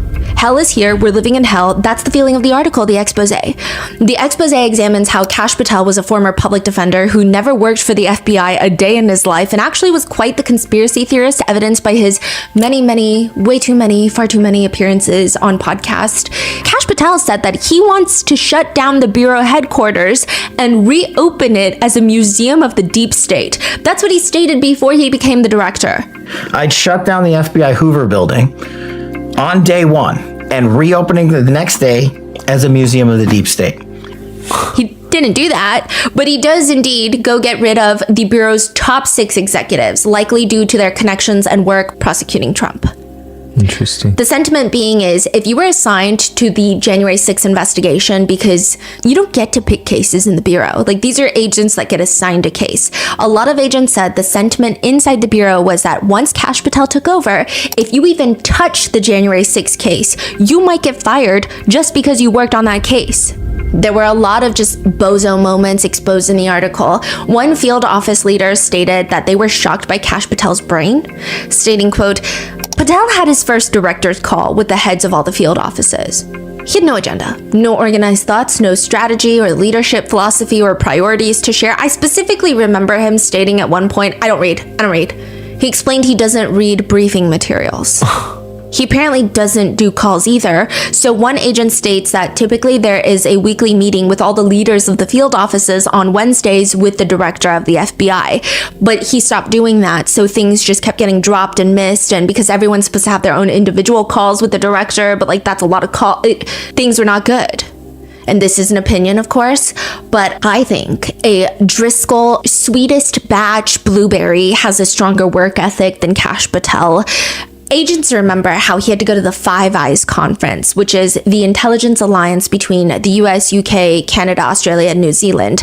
And quote, before the conference, his staff says he's unhappy because he doesn't like meetings in office settings. What he wants is social events. He wants premier soccer games. He wants to go jet skiing. He'd like a helicopter tour. Everyone who'd heard about this was like, hold on, is he really going to ask MI5, the director of MI5, to go jet skiing instead of going to a meeting? This is a job, guys. His staff only cared about 3 things: what his meals were, when his workouts would be, and what his entertainment would be. Who exactly is saying this? One of a former employee? Or current. What is happening? Yeah. Also, side note, for someone who has dedicated teams to meals and workouts, he does not have a physique that reflects that much, but I digress, okay? They continue. The biggest plan is how he's gonna get his girlfriend in there so she can go to the Windsor Castle. He's got his assistant, just like a true executive concierge, and when she's not getting the food or the workout she wants, she'll just start screaming at people, make it happen! The girlfriend? No, the assistant, but he wants his girlfriend to go everywhere, which that was a whole thing. So Kash Patel is constantly under fire for using the FBI jet and taxpayer dollar to go fly to his girlfriend's concert. She's like a country singer that nobody listens to. What? I mean, some people listen to her. Nobody listens to her. Okay. He would fly, and then they would fly from one city to another back to her home in Nashville. And apparently the FBI office in Nashville where she lives is just like private security for her these days. Right. They can't even get any work done. Wow. It's the allegation, it's the sentiment. This nonsense about, oh, you're taking a private jet. We're taking the FBI plane because Congress 20 years ago said FBI directors are not allowed to take commercial air travel, ever. Kind of expected some scrutiny, so we took additional steps to say, how can the FBI save money for travel when it's on personal matters? And so I mandated Bureau require us to use government airfields. How long has he been in this position? I think it's been a year. Yeah. And then apparently during the Five Eyes conference, they all go to the castle and they take a picture with the king. Fantastic. Loving life. Great. Now, some of the members of these intelligence agencies overseas, they are not public figures. It's not like the director of the FBI. They're like very secret figures. They're in non-disclosed positions. You can't even file paperwork to see what position they're in. That's the intention. Kash Patel, though, wants to post this picture on social media, apparently, according to this expose. They're all like, hey, so what kitchen cooking herb are you smoking over there? You cannot post this picture. But he apparently goes back and forth, allegedly begging these people, these undisclosed intelligence agency running commands. Is it like a group photo? Yes, that he wants to post this picture onto social media. Because he was taking a picture with the king? Yeah. Did he post it? No. Dan Bongino is the deputy director. Well, former, not anymore, which usually, so a lot of people are saying that with the deputy director of the FBI, it has been long-standing tradition to choose a career agent. So the FBI director is typically well connected to politicians because that's how they get appointed.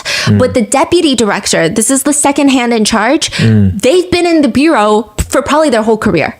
Right. Because that's what you need. You need someone who knows every rank file, how things work, how things have been done. Not because they're so stuck in tradition, but like they know the ins and outs of the bureau. They choose instead Dan Bongino, who is a right-wing podcaster and a former Secret Service agent. He doesn't even like the bureau. He called it thugs for the Democrat Party.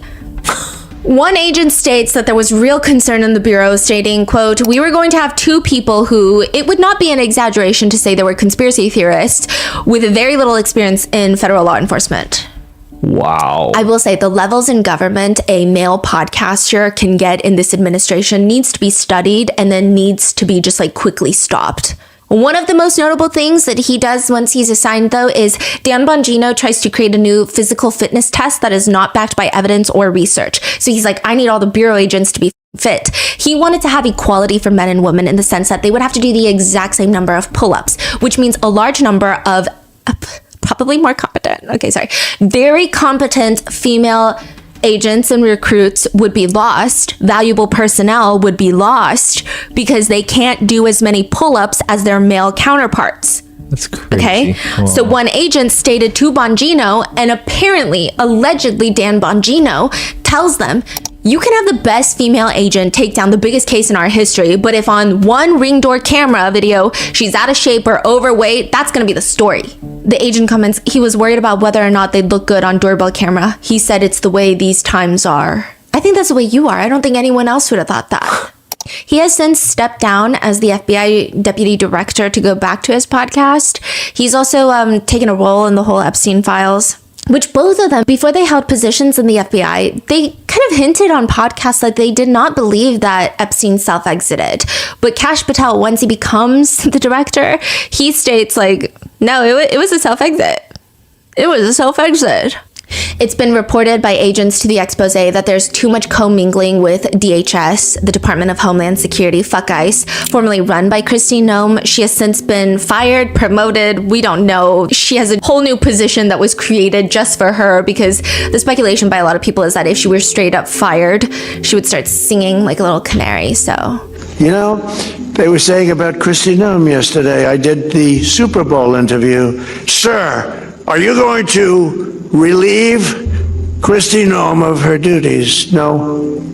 There's a whole new position. I don't know what that position does, but one agent says they also had to juggle Kristi Noem, the Secretary of the Department of Homeland Security, who wanted to ride in our tactical vehicle to do her TV stuff. That makes all the operators uneasy and it makes them less safe.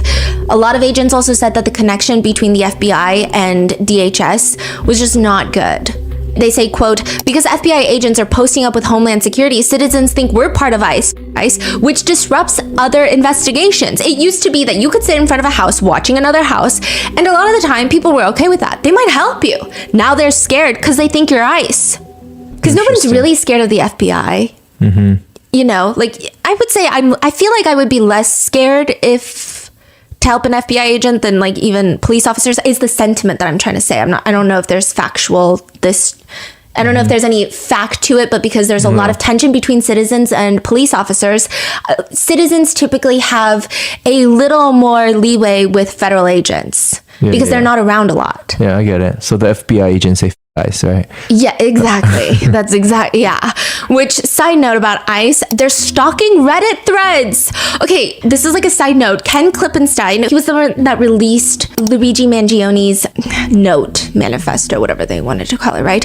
But he is like this incredible journalist, but he released an expose about Homeland Security field agents monitoring conversations on Reddit. There was an internal intelligence bulletin that Ken got his hands on where they're talking about Reddit user Budget Chicken 2425, who was posting about federal overreach on Reddit and wanted to gather a protest outside the Border Patrol facility nearby in Texas where he lives.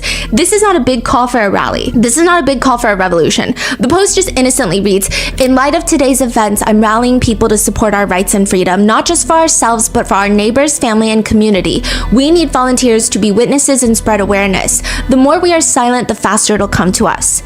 The Department of Homeland Security bulletin reads, the post generated some engagement on the platform, including supporting comments, logistical concerns, and opposition, underscoring both local sensitivity to perceived immigration enforcement activity and the symbolic value of federal facilities as protest sites.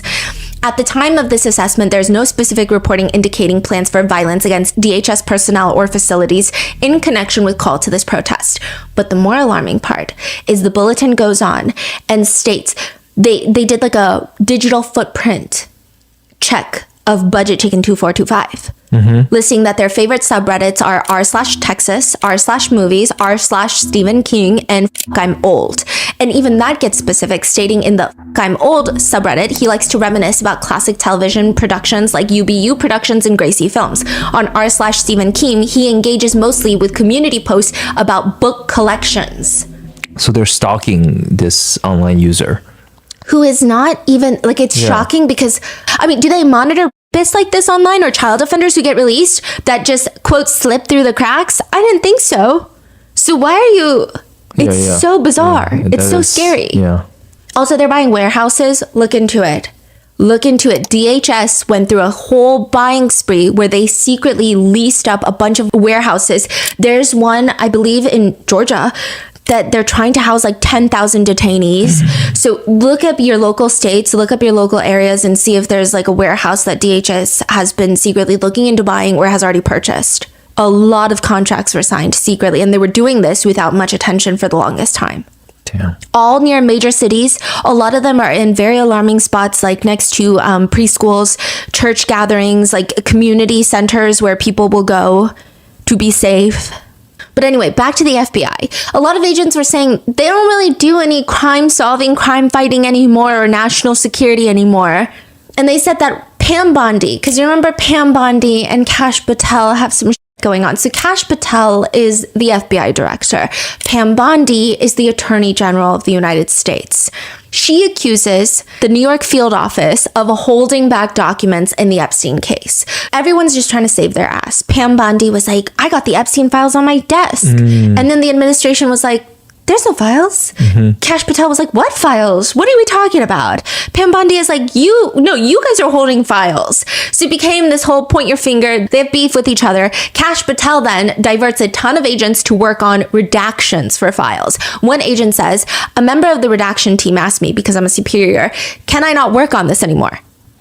They had a team call, and Patel jumped on the call and yelled at everyone, telling them to work faster, that he'd fire everyone who worked on the redactions if he didn't have it when he wanted it. And they were allegedly told to flag references to Trump and other well-known figures, as well as redacting information about victims, which is the only thing they were supposed to do. Right. Huh. So don't be confused that this was hard work for American people's rights to know who amongst the rich and powerful are criminals, which at this point, if we are a casino, you would make a killing just assuming everyone is first a bad person, then giving them the benefit of the doubt. The article reports that more than 20% of the FBI's workforce has been assigned to immigration enforcement, which impacts the amount of personnel that can investigate other things like public corruption, white-collar crime, kidnappings. Wow. One agent stated, "I remember praying that we didn't have a terrorist attack, mass shooting, or a cyber attack slip through the cracks because my agents, who were highly trained to protect against such threats, were assigned to immigration enforcement." Another agent says, "I did not go to law school. I did not go to Quantico and work counterterrorism operations overseas to doing traffic control for Arrest a Brown Person Day." So the Bureau is known for using polygraphs to get security clearance, where they ask you questions and, they ask you questions that you would imagine that they ask you. But now they said that the Bureau is doing, this is an allegation, if there is a leak, because there's a lot of leaks in this administration, in all departments. Even I think recently there was a Pentagon leak with how many casualties there were in the Iran situation recently. This leak, if there's leaks in the FBI, allegedly, Kash Patel will have employees polygraphed and they will be asked if they said anything negative about Kash Patel, which feels like very emotional and sensitive. I mean, it's definitely morally and ethically bankrupt if this is occurring, but could you imagine a female director doing something like that? The scathing adjectives she would be called. She would be framed as a soft, whiny baby who wants everyone to love and worship her because she's probably a whore. But instead, Kash Patel, how can you be such a soft, sensitive little person? Unbelievable. One agent says, quote, "They were polygraphing their own senior leadership team because they were so mad about media leaks." Then soon after the Charlie Kirk shooting, Kash Patel flies to Utah, and the first thing he wants is a raid jacket, FBI raid jacket. They don't have one in his size, which, side note, leadership doesn't wear raid jackets. Okay, so FBI, when they do raids, they wear FBI on their back. But once you're in a leadership position, you wear a suit. You don't wear a raid jacket. But allegedly, Trump told Patel he wants to see the raid jackets everywhere because he wants the feds to take the credit for a lot of things. Is the allegation in the expose. Okay, I don't know. I'm not in these rooms. I don't know any of these conversations. But they don't have a size medium. So in this very crucial moment of, solving a crime, whatever, he has the SWAT team take off their patch, like the SWAT patch, so that he can wear just the FBI letters to the press conference, which is just odd. And then here's this long quote after he gets there, quote, "Whenever there's a critical incident, one of the first things that happens is a conference call with everybody, all the executives. Most of the field offices dial in. The director rarely speaks because someone with situational awareness is leading the call because there's an emergency. You got to be there. Like you have to have, you know what's going on. They'll say, here's what happened. Here's what we know. Here's what we need. But we get on and it's just Kash berating the special agent in charge of Salt Lake. He's super emotional. Which, side note, emotional in a leadership position, such as being the director of the FBI, is never good. I don't think they use the word emotional as a way to display his humanity. They continue, "Then it turns surreal. Kash Patel and Dan Bongino start talking about their Twitter strategy. And Kash is like, I'm going to tweet this. Salt Lake, you tweet that. Dan, you come in with this. And then I'll come back with this." They're literally scripting out social media, not talking about how we're going to respond or resources or the situation. He's screaming that he wants to put stuff out, but nothing's been vetted yet. It's not even accurate. Everyone on the call is just like, this guy is completely out of control. On another call, he said, "When a crisis happens, the only thing you need to do is call me. The most important thing in any crisis is controlling the narrative." I was like, no. We actually have to do some work here. Like, we're going to have to investigate. The most alarming message coming from the FBI insiders is that they feel the way that Kash Patel is running the Bureau it's just a weapon of the White House, and the diverting of resources is leaving the country vulnerable to attack, which we now know in this situation, which call it the conflict, call it the war in Iran, that's not good. I will say these are all of the allegations and quotes that you can find on the New York Times expose. However, the FBI spokesperson, Ben Williamson, had said about this expose, this story is a regurgitation of fake narratives, conjecture, and speculation from anonymous sources who are disconnected from reality. They can whine and peddle falsehoods all they want, but it won't change the fact that the FBI under this administration worked with partners at every level and delivered a historic 2025. A White House spokesperson states, President Trump and FBI Director Kash Patel are restoring integrity to the FBI by returning its focus to fighting crime and letting good cops be cops. So, I don't know. You take the expose as you will. Maybe you hate the New York Times. But I will say, Kash Patel is a very odd individual, in my opinion, because he also has a children's book, a real children's book, that you can purchase where he's a wizard. And he saves King Donald Trump from the evil, disgusting, filthy DOJ. The book is called The Plot Against the King, and it's marketed for 5-year-olds and up. I also think it's a trilogy, which, like, goddamn, okay. What? I'm still waiting for final installments of trilogies from some of my favorite authors, and here we have this trilogy. But also, the second one does not seem to be sold on Amazon anymore. So I don't know if it's a duology, and he just, like, weirdly named the first one and then the third one and skipped number 2. I don't know if 2 is a bad number for him, or the second one is just pulled from the shelves. I don't know. But that still doesn't answer why is Trump getting involved in all of this. So it seems like Kash Patel has better things that he wants people to pay attention to, like the Nancy Guthrie case, versus probably this New York Times expose. But what about Trump? Is he just making a comment since he's worked with Savannah Guthrie previously and has had interactions with her?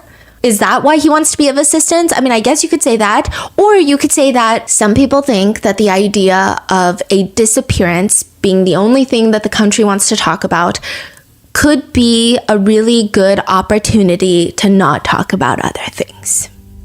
January 30th, the DOJ releases the single largest drop of Epstein files, like I've noted, including the one, there's a picture of the former Prince Andrew crouched over a redacted female's body who's laying on the ground. Everybody is clothed, but it's not a great picture. February 1st, Nancy Guthrie disappears from her home.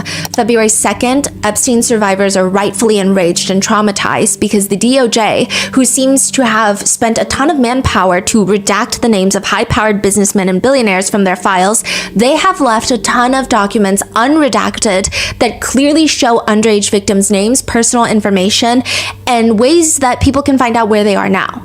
Even more traumatizing, according to the New York Times, nearly 40 unredacted images that show both nude bodies and the faces of the people portrayed were left unredacted for the public. Quote, the people in the photos appeared to be young, although it was unclear whether they were minors. Some of the images seemed to show Mr. Epstein's private island, including a beach. Others were taken in bedrooms and other private spaces. While photos of powerful men were mysteriously redacted in some cases for no reason, the lawyers representing the victims state it's kind of unfeasible to think that the DOJ would make mistakes like this. Quote, DOJ cannot plausibly characterize this as an error, negligence, or bureaucratic failure. The task was straightforward. Take the list of known victims and redact those names everywhere they appear. When DOJ believed it was ready to publish, it needed only to type each victim's name into its own search function. Any resulting hit should have been redacted before publication. Had DOJ done that, the harm would have been avoided. Another attorney states, this whole thing is ridiculous. The DOJ was ordered to release information to the public to be transparent about Epstein and Maxwell's criminal enterprise network. Instead, they released the names of courageous victims who had fought hard for decades to remain anonymous and out of the limelight. Whether the disclosures were inadvertent or not, they had one job to do it, and they did not do it. But instead, we're talking about Nancy Guthrie. February 3rd, Trump states that he wants to nationalize voting. Fulton County in Georgia stated that they will be suing the FBI. I think just giving thorough context for this would require like 10 business days. But the administration and the FBI raided and seized a bunch of voting ballots from Fulton County in Georgia from the 2020 presidential election. And Trump comes out to state on Dan Bongino's podcast that he thinks that we should nationalize voting in the United States. These people were brought to our country to vote, and they vote illegally.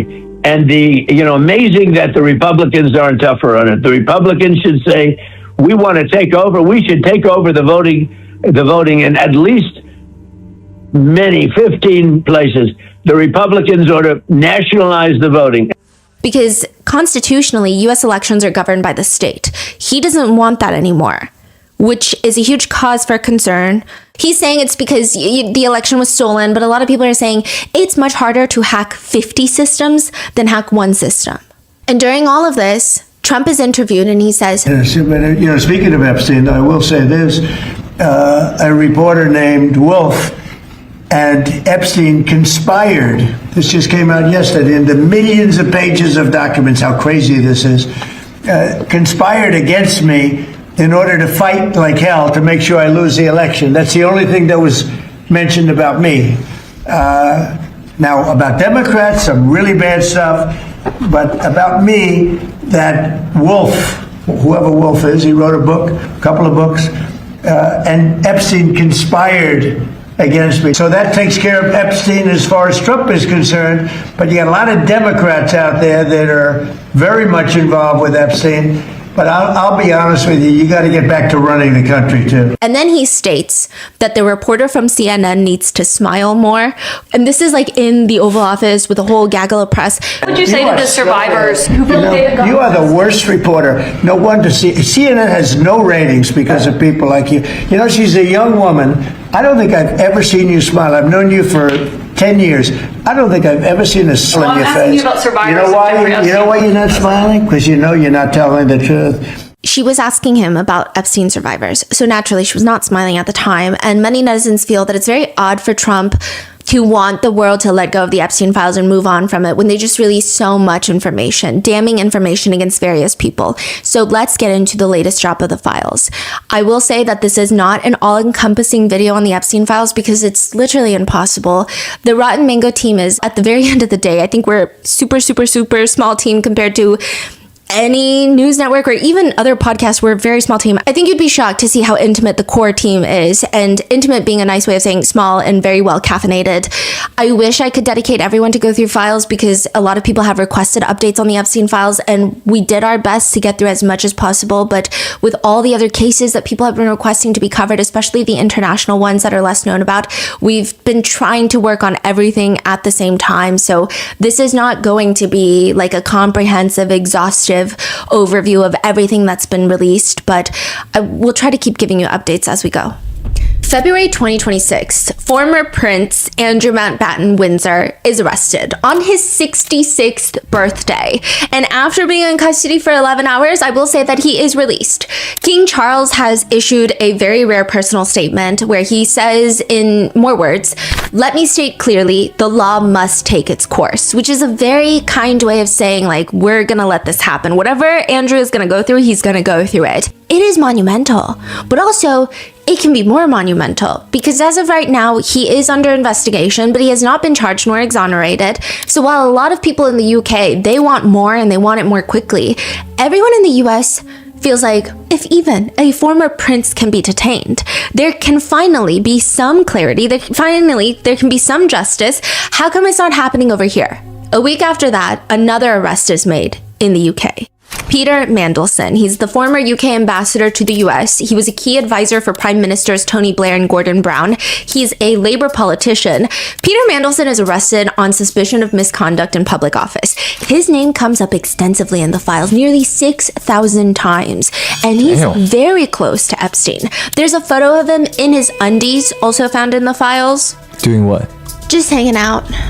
So there's that. So, I mean, you know, he can't say that he had no clue about Epstein's crimes and that he failed to do a quick Google search. On these photos, where are those photos from? Is someone just there constantly with a digital camera? Yeah. That's so bizarre. Yeah. Okay. Mm-hmm. What a lot of people have been doing is a lot of these billionaires, especially in the United States, pretty much anyone, any of the tech founders, Richard Branson, Bill Gates, everybody likes to say, I've never heard of Google. I did not know as a billionaire, I should even Google the company that I keep.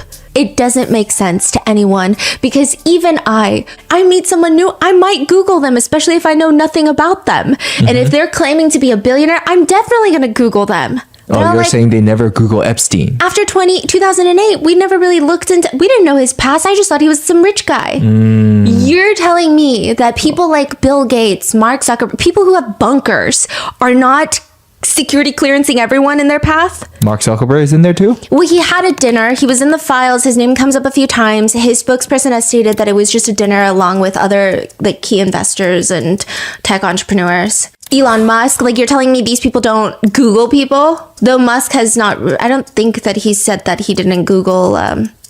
He's just been very vague about it. So there were emails where he's asking, like practically begging Epstein to go on the island for the craziest party ever. Like this is crazy because all these other billionaires, they have very roundabout ways of being like, you are such a good friend. Elon Musk is like, I want to go to the island. I want the craziest party of my life. And everyone's like, you're filthy and disgusting. I don't know what's going on. He's come out and his only like statement, I think, is that, hey, so I've been promoting the Epstein files being released. So He said he's never got invited. yeah, basically. But Peter Mandelson cannot say that he never Googled Epstein because he wrote an email to Epstein June of 2008, and this is when Epstein goes to jail on his work release program. Mandelson emails him, I think the world of you. I feel hopeless and furious about what has happened. I can still barely understand it. It just could not happen in Britain. You have to be incredibly resilient, fight for early release, and be philosophical about it as much as you can. The whole thing has been years of torture, and now you have to show the world how big a person you are and how strong. Your friends stay with you and love you.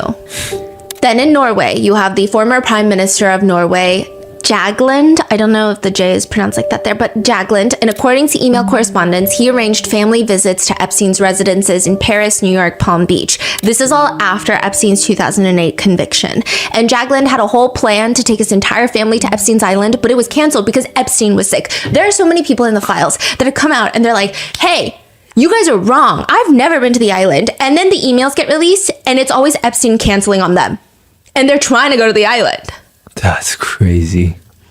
According to the Wall Street Journal, Bill Gates and Epstein both went to Jagland, the former Norwegian prime minister's house, to talk about Bill Gates's work in eradicating polio, which, let's be real, Jagland was the chair of the Nobel Peace Prize Committee, and allegedly Epstein told someone at the Gates Foundation that he's very friendly with, quote, the Norwegians and could help Gates win the Nobel Peace Prize, according to the Wall Street Journal. However, I will note a Gates spokesperson states, Mr. Gates has never been focused on or campaigned for the Nobel Peace Prize or any other prize, which is exactly something someone says when they don't get one. Meanwhile, in the US, there have been a string of resignations, but nothing that really means anything to the victims. Like no meaningful change or impact, just rich people retiring early. Representative Thomas Massey states, over 24 people have resigned, CEOs, members of government worldwide. But I haven't seen any arrests or investigations here in the United States from this Justice Department. And it's because a lot of people in positions of power do not think that there's anything to be done here. Kash Patel has basically stated to Congress that Epstein just trafficked girls to himself, that there is no credible evidence that anybody else is guilty. He states that he would have brought the case yesterday if there was any credible evidence that Epstein trafficked victims to anyone but himself. Who, if anyone, did Epstein traffic these young women to besides himself? Himself. There is no credible information. None. If there were, I would bring the case yesterday that he trafficked to other individuals. And Also, this is the same person that went on podcasts to doubt that Epstein self-exited. Kash Patel has even stated to a right-wing podcaster in the past before he became the director, you don't think that Bill Gates is lobbying Congress night and day to prevent the disclosure of that list? And now he says, there's no list. What list? He says of government officials, put on your big boy pants and let us know who these pedophiles are. Put on your big boy pants and let us know who the pedophiles are. This was before he became the director. And now it's, there's no one to charge. He only trafficked him to himself. That's it. Now, with that being said, we're going to go into the other big names in the US that have come up in the files. And this is not me saying that they are guilty of trafficking, that Epstein trafficked victims to them. The sequence of events in this video just happened in this way that it's right after that segment. But literally, nobody has been charged and convicted of anything related to Epstein that I'm about to talk to you about. Richard Branson of Virgin Airlines, whom just lost his wife, and a lot of people were showing him much love and comfort during that time period. He's in the files. Does that imply guilt? That's not at all what I said, but there's an email from Richard Branson to Epstein that reads, Dear Jeffrey, it was really nice seeing you yesterday. Which, by the way, Richard Branson has an island in the, the Virgin Islands. The boys in water sports can't stop speaking about it.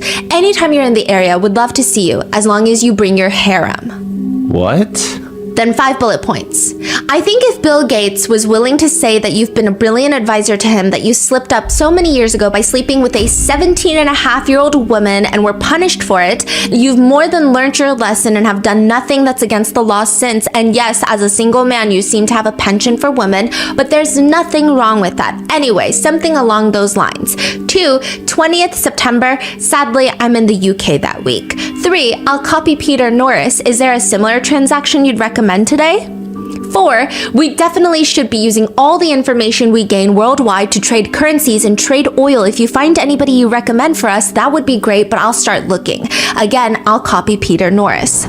The other parts, financially speaking, some people are like, that sounds suspicious. Like, what are you saying? Okay. Yeah. But more than that, the whole Bill Gates thing. Okay. A spokesperson for Richard Branson has stated that Richard Branson has used the word harem to refer to adult women that he brought along, not underage girls and children. The email is from 2013, so there is publicly available information about Epstein's crimes by this point, and he even notes it in the email, just writing about one of his crimes. Bill Gates could say this about you, that you slept with a 17-and-a-half-year-old woman. And a lot of netizens feel like the fact that he even said 17 and a half is so disgusting. Like, that tells you what kind of person this is. And these people are fucking old when this is happening.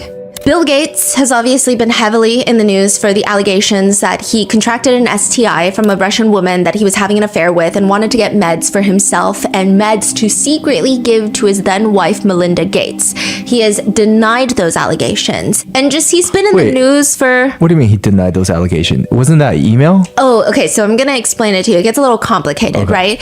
And that's, I mean, even the emails... A lot of people are hiding behind some emails could display wrong metadata. There's like a whole thing, yeah. The metadata. But overall, Bill Gates has been in the news for just being chummy with Epstein. Bill Gates has since apologized to his staff for having 2 separate affairs with 2 different Russian women whilst being married to Melinda Gates. Quote, I did have affairs, one with a Russian bridge player who met me at bridge events, and one with a Russian nuclear physicist who I met through business activities. He states that Epstein later discovered these affairs, but these affairs do not involve Epstein's victims. And then he says that Epstein basically tried to blackmail him with the information. In one email, Epstein writes to a mutual of Bill Gates and Epstein. He writes that if the affairs go public, quote, Bill risks going from the richest man to the biggest hypocrite, Melinda a laughingstock, pledges will disappear as a result. Another email is basically Epstein shaming Bill Gates for allegedly being cheap with his mistresses, writing, so he's talking about the mistress, Bill Gates' mistress. I sent her that note. She said she had little money, couldn't afford air conditioner, was living on a friend's couch, really needed money. I sent her some money. Your friend Bill is nuts. His former girl can't afford aircon, cannot afford to travel to bridge tournaments. She said that Sharon Osbourne used to arrange. The lawyer helped her with papers, so she is okay but broke. That story would take Trump off the front pages. The richest man in the world is so cheap. His former bridge girl and toy lives on a friend's sofa. Wow, wow. Who is this email even to? Which, by the way, the Russian bridge player, a lot of netizens are like, she's a honeypot for the Russians because she was pictured with an infamous Russian spy. Anyway, we're going to get there in a second. Okay, but... who is this email even to? There is so much. This email is to a man named Boris Nikolic. And Boris created Biomatics Capital. But before all of that, his main role was he worked as a scientific advisor for Bill Gates and worked for Bill Gates' private office. Boris is also really close with Epstein, like really, really, really close to Epstein, to the point where he was listed as a backup executor for Epstein's will just days before Epstein died. Apparently, when Boris decided he was going to stop working with Bill Gates and he wanted to start his own company, he wanted Bill Gates to fund his company. Of course. Right. But does Bill Gates want to fund his company? Listen, Bill Gates' PR is the most insane shit that I've ever seen in my life. So out of curiosity, I found this book that was written ages ago. Okay. And I was listening to this podcast that was talking about this book on Bill Gates, and I found it really intriguing because I was like, that doesn't sound like the Bill Gates that I always see in the news. It just, they were talking about how Bill Gates was fucking ruthless. When he first started Microsoft, he was brutal. Everybody was scared of him. Like, he had this penchant for being someone that was a nightmare to work with. Like the things that you hear about people like Elon Musk, Mark Zuckerberg, like this is what he was saying about Bill Gates. And I was like, oh, that's very interesting because Bill Gates is all about saving the world these days. The white graying hair. And he always has like a soft demeanor, like very not Jeff Bezos-y, not haha, I'm gonna take over space vibes. What's going on? I try to buy the book. Can't find it anywhere. So I'm like, now I feel like I need to read the book for research purposes because I'm getting freaked out. Why can't I buy it anywhere? And so I ordered it off of eBay. So this book is written years and decades ago. Oh, like in the 90s. Okay. In the 90s. So what they said that Bill Gates never washed his hair. He was known for having dandruff all over his shirts, which is not necessarily a bad thing. Like I deal with dandruff too, but it paints him in a light that is vastly different from his public image these days. And the book cannot be found anywhere now, no longer in published. Yeah, like I couldn't find it at, the local bookstore, but it is from the 90s. Couldn't find it even from like big retailers like Barnes & Noble. That's so interesting. Yeah, so I was like, now I need to read it. Who wrote it anyways? He's like a biographer. He has a second book about Bill Gates. I think that book is nicer about Bill Gates because that one you can buy, right? and then Bill Gates released his own book, Source Code, which I also bought because I was like, ooh, the minute I get free time, I'm going to compare all three of them because I just want to see, because now I got into, this is like a side quest that I try to go on. But no, it's weird. Yeah. Wow. They said that he was just ruthless. But he's like the only one that has good PR. I mean, define good, but like that soft grandpa PR. Yeah. Versus like Jeff Bezos, I'm like, I'm definitely scared of you just looking at you. Whereas I feel like Bill Gates, like you look at him and you're like, oh, he looks mostly harmless. Anyway.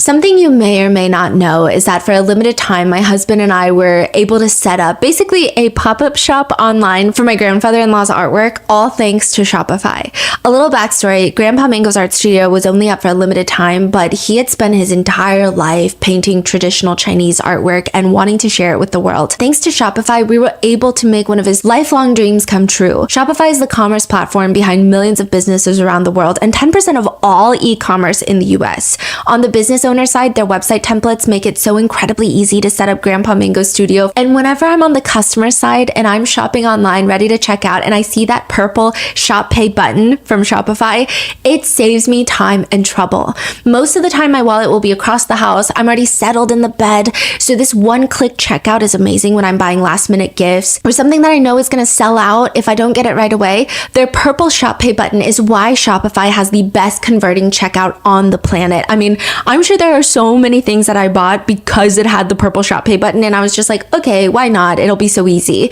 And I feel like that's really good for businesses, especially small businesses. See less carts go abandoned and more sales with Shopify and their shop pay button. Sign up for your $1 per month trial today at shopify.com/rotten. Go to shopify.com/rotten. That's shopify.com/rotten.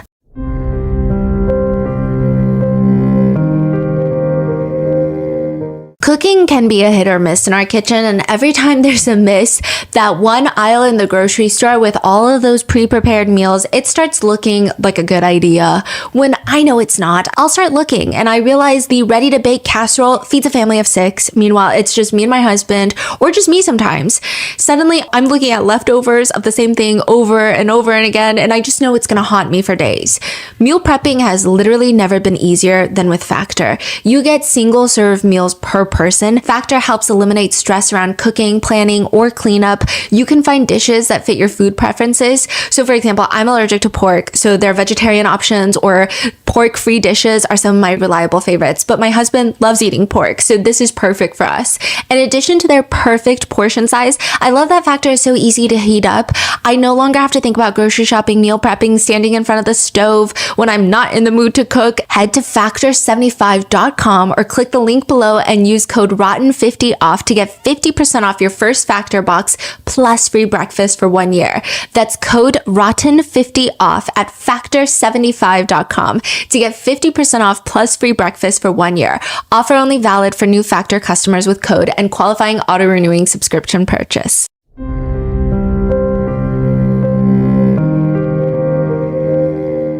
So this guy is like, I'm gonna leave and I want Bill Gates to fund my company. Now, after having read like 30% of the book that I couldn't find on any of the big retailers, I'm like, Bill Gates ain't gonna fund your company. He doesn't care about anybody he works with like that. Epstein is like, I'm gonna help you by helping you blackmail Bill Gates. That's insane. It ended up semi-working. I don't know if blackmail is the right word to use. Boris says he has nothing to do with what Epstein was planning. Bill Gates invested in his company because they have a good relationship and Bill Gates believes in what he was doing, but it was in the range of like under $100 million was like the vibe. Which, if you say under $100 million, I'm expecting $99 million. I'm not expecting $2 million or a dollar. But side note, Boris has now come out to state again that he has nothing to do with this and that Epstein was doing whatever he wanted to do by himself. But Epstein starts drafting emails that he's likely going to want Boris to send to Bill Gates. So this is where it's confusing. So he keeps sending it to himself, but it's all written as if Boris has written them. But Jeffrey Epstein is writing them. Okay. So it's like, imagine I'm trying to send an email to you. I'm going to write it as if I'm you, but I haven't sent it to you to send yet. So I'm just like drafting it in my emails and then sending it to myself. So I have an updated copy. Yeah. Right. One reads, I've decided to resign my position effective immediately with BG3, which is their private office. So basically all that to say, Epstein has that type of control over Boris, yes. Right? Like he can make Boris send whatever the hell he wants to send. And all that's to say is, unless, like in my opinion, I know nothing about Bill Gates. So if I try to blackmail him, it won't work. Not that this worked, but it won't work because none of the information I have on him is true because I don't know him. Blackmail only works when the information is slightly relevant. Maybe it's twisted and exaggerated, or it's like, that's not what really happened, but the optics already look bad. But like, you can't do it pulling something out of your ass. Yeah. So he says, I've decided to resign my position effective immediately with BG3 and the Bill and Melinda Gates Foundation. I have not come to this decision quickly or without a great deal of thought. During the past few weeks, I've been caught up in a severe marital dispute between Melinda and Bill. So this is condensed, but quote, in my role as his right hand, I have been asked on multiple occasions and in hindsight wrongly acquiesced into participating in things that have ranged from the morally inappropriate to the ethically unsound and have been repeatedly asked to do other things that get near or potentially over the line into the illegal. The things listed in the email are, he helped Bill Gates get drugs, it sounds like STD meds, he helped facilitate his affairs with married women, and being asked to provide Adderall for Bill Gates' bridge tournaments. Which is like the nerdiest thing ever, okay? But Boris states, these emails were not written on my behalf. What's bridge? I'm sorry. Bridge is like an old card game. It's like a strategy game with 4 players. It's like a card thing. Oh, so it's not a sport. Oh, no. Oh, I thought it was a sport. Okay. It's like if someone were to ask you to get Adderall for like a chess tournament. Oh, okay. Got it. Boris states, these emails were not written on my behalf or my request. Epstein inserted himself as a mediator and then used lies to pursue his own agenda. But I guess netizens are wondering, even if it wasn't done with Boris's consent, which even that is up for debate to some netizens, but even if it was done without his consent, would Epstein just make things up out of thin air? And would Bill Gates even care if he did? Gates and his team believe that this is evidence that, quote, this is another example of Epstein's repeated attempts to claim a role in Gates's orbit. Also, we do believe that Boris left and received funding from Bill Gates because he did email and copy Epstein on an email to confirm that he was receiving a wire transfer. The email reads, I see wire transfer for $5 million in advance. Okay, I don't know. I don't want to say dollars because there's no dollar sign in the email, so don't sue me. But it says like, I see wire transfer for 5M advance. I'm assuming it's dollars. It could be something else. I'm scared. Just started showing processing. Thank you in all caps. So like, I don't know. Thank you to Bill Gates? No, thank you to, he copied like a different person and then he copied Epstein. Wow. Yeah, and side note, there is a video of the bridge player, the Russian bridge player, talking about Bill Gates during a bridge conference. So she's the one that had an affair with Bill Gates. She was in her early 20s when she met Bill Gates. There's a picture of them together. she looks really young. And like early 20s, yeah, you look young, but she looks like really young for her age too. That's not me saying that I doubt her age. I'm not doubting that she was an adult at the time. That's not what I'm saying. I'm just saying she just looks young. That was an observation that I had. Maybe it's jealousy, you call it whatever, right? But she quotes a very famous actress, Mae West, and she says, "Good sex is like good bridge. If you don't have a good partner, you better have a good hand."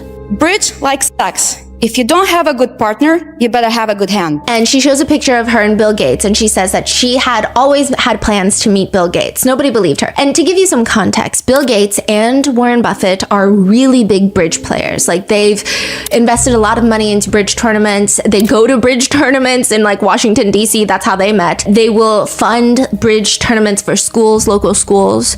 So they love bridge. They've always been very vocal, avid bridge players, which is why some netizens feel like she could be a Russian honeypot. Russian being like the Russian government sends people to go and have romantic relations with high profile people in other countries to get information for the opposing country, because that would be the perfect way. Or maybe I watch too many K-dramas, I don't know. But also she was pictured with a Russian spy. Anyway, but she says, quote, what do you mean she was pictured I'm with going to get into it. okay, There's a whole Russian thing in a second. Okay. But she says, I played against him at the same table at the National Bridge Tournament in Washington, D.C. I didn't beat him, but I tried to kick him in the leg. Last year, I played against him at the same table at the National Bridge Tournament in Washington, D.C. I didn't beat him, but I tried to kick him with my leg. And now the top comment on that video now reads, Bill heard good sex is like good bridge and just went for it. Or quote, Bill told her it's only micro when it's soft, babe. So Bill Gates has apparently apologized and stated to his Gates Foundation staff, quote, I did nothing illicit. I saw nothing illicit. He alleges that the pictures that were released in the files with women whose faces were redacted, that was after meetings with Epstein. Epstein's assistants wanted to take pictures with him. So he would take pictures with them because they're like, oh my gosh, Bill Gates, I'm such a huge fan of Microsoft. I don't know what you would say, right? And quote, it was such a huge mistake to spend time with Epstein. I apologize to other people who were drawn into this because of the mistakes that I made. I never stayed overnight. In retrospect, I was foolish to spend any time with him. I thought it would help me with global health philanthropy. In fact, it failed to do that, and just a huge mistake. He states that he never visited the island, though he did fly on a private jet with him and met with him in Germany, France, New York, and Washington. But to his defense, I never stayed overnight, I guess. As for why he met up with Epstein in 2011 after his crimes were already pretty public, Bill Gates states that he did not properly check Epstein's background because, you know, he sees all these high-profile people around Epstein, so he just assumes he's a high-profile person. The way that these people scare me, I went through a rabbit hole. Okay, the whole Bill Gates rabbit hole happened. And then I started just like buying books on some of these other people because I'm like, they scare me. We should at least know. Like when Oracle... I bought a few books on Larry Ellison because I'm like, Oracle's taking over TikTok. You get the whole vibe. And Paramount. Anyway, these people will study their enemies to every core of their being, every cell of their body, just to dismantle them. And these are not big enemies. It's not like Microsoft going after big companies. You're talking about the little fish of the sea because that's just how these people tend to operate. If you're small, up and coming, they will dismantle you for game itself.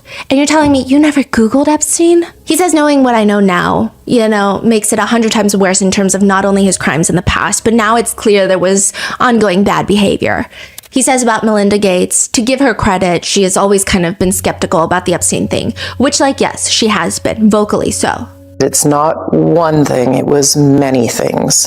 But I did not like that he'd had meetings with Jeffrey Epstein. He was evil personified. I had nightmares about it afterwards. But also some people think it's kind of like, well, you'll kind of see it with the Clintons later, where a lot of men are using their wife, propping up their wives now, or ex-wife now, but it still benefits them. You know, because it is the Bill and Melinda Gates Foundation. Melinda can continue the legacy. Same with Hillary Clinton. You know, Bill Gates is like, you guys shouldn't even be talking to my wife. She's never even interacted with Epstein. But it still is going to be beneficial for Bill Clinton. Mm-hmm. So it's kind of an annoying feeling probably for women. Not those women specifically, but women. And though ultimately he admits to no wrongdoing, there's just continuous building suspicion against Bill Gates. Then... you know, sometimes we, the people, are very strange. not as strange as anyone in the emails, but we spend our time doing very odd things, like waiting in line for things just to hope we like it, like a protein bar. There's this protein bar. It comes in like a gold wrapper. We tried it. I ordered a bunch. Okay, I ordered 3 bars in New York. Do you remember? I'm confused. What are we talking about? The little protein bars in the pantry, they're gold foil. And I was like, you should eat the protein bar. Yeah, I did eat it. How did you like it? It just tastes like those like really healthy protein bars. So this was a big hyped protein bar, David's protein bar. Yes. They launched in 2024, and when they launched, there were 40,000 customers on the wait list. The first week, the protein bar... 40,000 customers on the wait list? A wait list for a protein bar. Why? The first week, $1 million in sales. Because the protein bar is 150 calories, and it has 28 grams of protein. Nearly unheard of. This is insane. To get that much protein with that little calories, you can already imagine the type of crowd that you're getting workout obsessed, you're getting Pilates moms, like you're getting all this like crowd foaming at the mouth to pay for really expensive protein bars. People posted on Reddit saying, if it's too good to be true, it's because it is. None of my farts are safe now. Like, there were a lot of joking comments of like, it's so dense, there's no way, like it just tastes creamy. How is it creamy? Some people are saying that they were diarrheaing. But even with all of that, David Protein Bars is valued at $725 million within a year of launching. And now it's become a Mean Girls meme, Regina George. So in the movie Mean Girls, Regina George is the mean girl. And the main character, Katie, she gives her these protein bars and she's like, oh, these protein bars help you lose weight. So she only eats these protein bars. But then turns out they're basically like extra calories. Right. And so there was a consumer lab testing done on the protein bar, and instead of 150 calories, each bar was allegedly 229 calories. And you have to understand, many of the people who consume David's protein bars are tracking their macros. They track their calorie count. And instead of the 2 grams advertised on the label of fat, one bar showed in testing that instead of 2 grams, there was 9.7 grams of fat in one singular bar, and only about 23.6 grams of protein rather than 28 grams of protein, which leads to a class action calorie lawsuit being filed against David Protein. It's just been damning across the board. Usually the FDA will allow some leeway. So the nutrition labels, there's no way that it's exact. And they give about a 20% leeway. You can be 20% wrong. But most food labels, they stay within like a good lower percentage. But David Protein Bars, some of them were tested at 271 calories after being advertised as having 150 calories.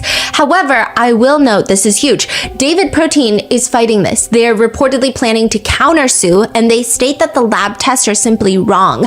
And it's because they use a very special ingredient, EPG, and it's non-digestible. So it actually cannot be metabolized by the body. So the way that calories are tested, the way that they're saying the other people have been testing it, they're looking for energy output. Whereas there's some energy in there that is not going to be metabolized by the human body. If you're not metabolizing the calories, you can't count that as the calories, right? But that, weirdly, is not the biggest scandal to hit David's Protein Bars recently. The biggest scandal is Peter Attia.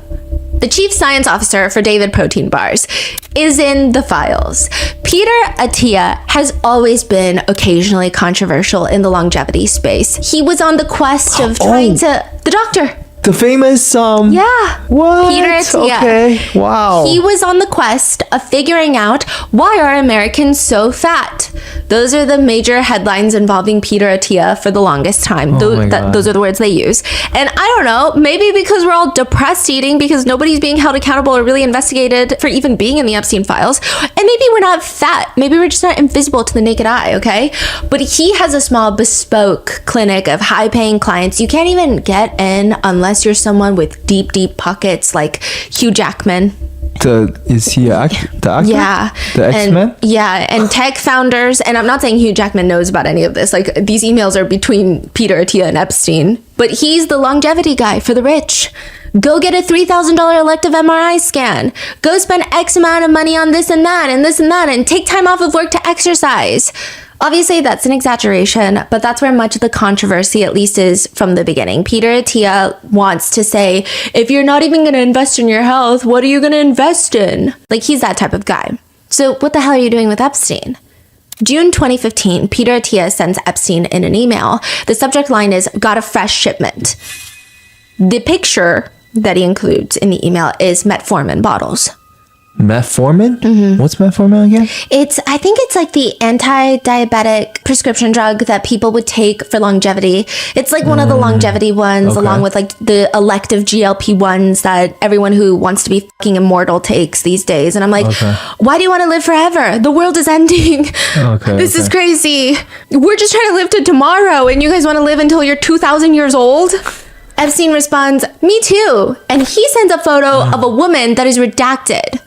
Peter responds, please tell me you found that picture online. Bastard, ... Epstein responds, afraid not. Peter, you know the biggest problem with becoming friends with you? The life you lead is so outrageous, and yet I can't tell a soul, ... That's crazy, man. Peter Attia also sends Epstein's assistant an email. I go into JE withdrawal when I don't see him. Jeffrey Epstein withdrawal. Oh.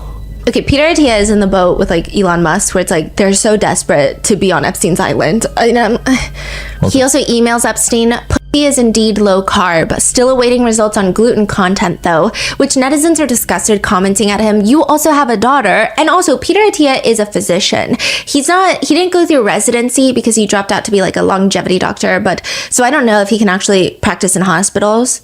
That was like another controversy of his. Like, he's not like a real doctor. Like, why would you want him as your doctor if he can't operate on you or like help you in most major hospitals you go to? Anyway, for him to associate with Epstein after 2008 and then to talk about women's body parts like that while being a physician, while having a daughter, while being morally bankrupt, in my opinion, feels personally past the point of just being a bit alarming. Peter Attia has since posted a statement once these emails have gotten viral that reads, the following email is what I sent to my team last night. I sent a similar version to my patients also. And it's like this long little, my fault, okay?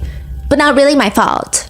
He expresses that he let everyone down, but also he was not involved in any criminal activity, that he was never on the plane, island, or present at any sex party, but he does admit to being at Jeffrey Epstein's New York City home on 7 to 8 different occasions, and he did email Epstein that he would like to visit the island. Quote, I need to visit sometime. So Peter, I don't know if it's the fact that you didn't go to the island out of your own moral judgment, but rather you didn't get the invite. He also states that he never went to the Zorro Ranch, which is the massive New Mexico compound that Epstein had. But again, he had planned a visit to the New Mexico ranch, but Epstein canceled on him. He also weirdly writes, I met Epstein in 2014, a prominent female healthcare leader while I was raising funds for scientific research introduced us. It's giving a little, it's always a woman's fault. Who cares who introduced you? He says, I'm not asking for a pass from you. I'm not asking anyone to ignore the emails or pretend they aren't ugly. They simply are. The man I am today, roughly 10 years later, would not write them and would not associate with Epstein at all. Whatever growth I've had over the past decade does not erase the emails I wrote then. I do want to note when he wrote those emails, he was like 42 years old. So it's not like he was like a 12-year-old boy. He was 42. Yeah. Side note, there is a running theory backed by an email in the Epstein files where Peter Attia is emailing Epstein to confirm a meeting with him in New York City. And his wife is home in San Diego. And their infant son just suffered from cardiac arrest. So Peter Attia is in New York City. Oh my God. And he wrote about this in his book. Yes. He's in New York City working on business. His wife and his son are back home in San Diego, and his infant son suffers from cardiac arrest. And his wife is, I believe, thankfully a nurse and was able to like take him to the hospital, perform CPR. It was a whole thing. Wow. And she's begging him to come home. He said that he writes in his book that he, quote, I stayed in New York, busy with my, quote, important work. Redacted son cardiac arrest happened on a Tuesday, but I did not come home to San Diego until Friday of the following week, 10 days later. I mean, this is all like in the public eye. So people were able to find the exact dates that they think the cardiac arrest happened because, you know, it's a big life event. They've been talking about it before. Yeah. They cross-reference with the emails. And while he's in New York, he's emailing Epstein to meet with Epstein while his son is under cardiac arrest. That's crazy. Also, in his overly long, rather full of shit and carbs statement, he's got a thing with carbs anyway, he says that he didn't know Epstein was a bad person. He never Googled him, I guess. But in 2018, the Miami Herald came out with an expose on Epstein. And that's when Peter Attia, he says, was repulsed. He said, I was disgusted. Insert dramatic word that he probably doesn't ever mean. That's what Peter says. But there are emails where 4 days after the Miami Herald investigation is published, Peter Attia emails Epstein in a thread titled, "Are you in Florida?" And he asks, what is the fallout from the recent story? Epstein responds, same as usual, just tougher. Legally, any change? Zero. Peter Attia appears to have stepped down from David Protein Bar's AG1 and 8 Sleep, where he was all on like a he was also like a CBS consulting correspondent, along with, he was like the newest round of announcements along with Andrew Huberman and On what? CBS? Yeah, as like a correspondent doctor. Oh, okay. And many netizens wish upon Peter Attia strong, deep, everlasting emotional pain. And I think the longevity is melting his brain. Now, other key resignations include Brad Karp, chairman of Paul Weiss Law Firm, which this is like a huge, big law firm. He resigned from his chairmanship after 18 years. And people, like a lot of people were making a big deal about it because it's like, oh, finally justice, right? He still remains at the firm as a partner. He's making a shit ton of money. And also, apparently, he had been planning on stepping down as chair even before all of this because he suffered from a heart attack last January. So this isn't even something that he's having to do for justice. What did he do? I believe he was at one point representing Leon Black. Remember the head of Apollo, the hedge fund, that Epstein was like, if I were you, I'd give me $40 million. Remember? But Brad Karp has also been seen in the files emailing Epstein, not about Leon Black, but, quote, "Jeffrey, I can't thank you enough for including me in an evening I'll never forget. It was truly, quote, once in a lifetime in every way. Though I hope to be invited again, you are an extraordinary host and you're home, ... exclamation, exclamation. Thanks again. See you soon, Brad." Epstein responds, "You are always welcome. There are many, many nights of unique talents. You will be invited often." Then Brad Karp responds, "You are amazing, thank you."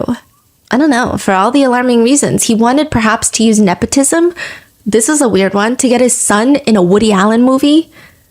So Epstein has always been very good friends with the disgraced filmmaker Woody Allen. And he says, "Jeffrey, can I raise a personal issue with you concerning my son David? As I mentioned, he graduated Cornell last weekend and is hoping to work on interesting projects and make films this year and then hopefully attend NYU in the fall of 2017.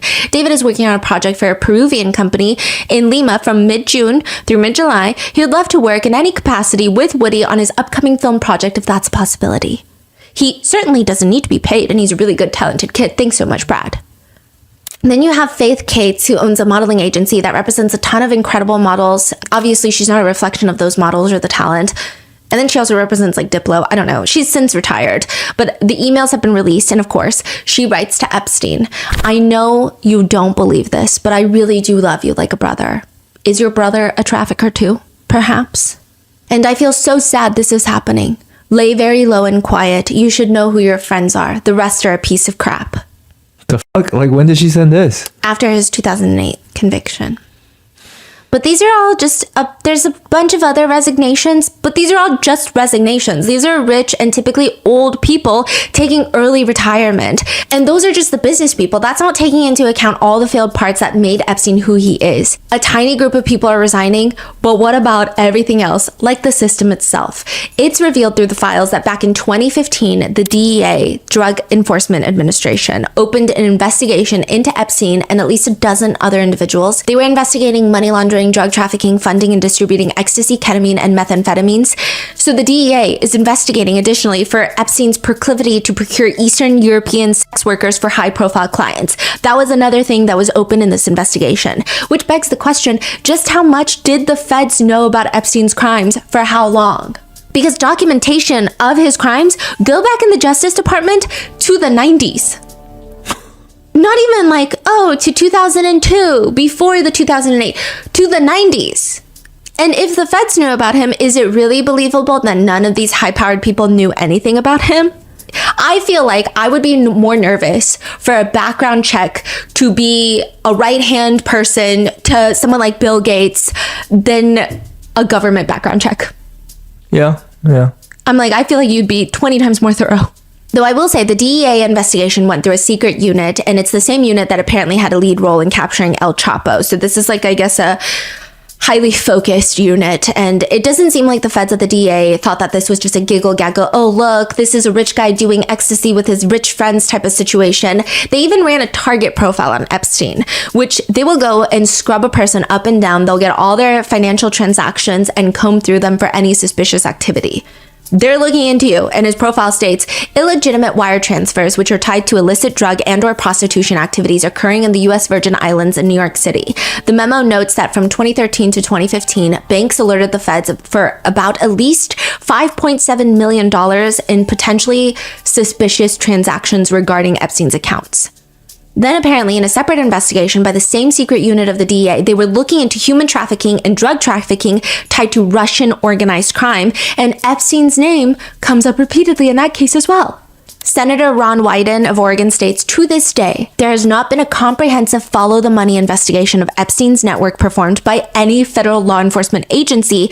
I find that totally inexcusable. So now there's all these whispers about, is Epstein connected to Israel? Is Epstein connected to Russia? Because Bill Gates and Russian girls, and there's a lot of Eastern European women that were victimized by Epstein. And the Epstein and Russia ties have only gotten stronger with the newly released files, because for years, Epstein was trying to get a meeting with Putin himself. Remember, he was cozying up to the Prime Minister of Norway, saying things like, I know you're going to meet Putin on the 20th. He is desperate to engage Western investment in his country. I have his solution. Another email is a bit more enthusiastic and casual. Would love to meet with Putin! Exclamation. But again, there's no evidence that the meeting of Epstein's dreams ever came to fruition.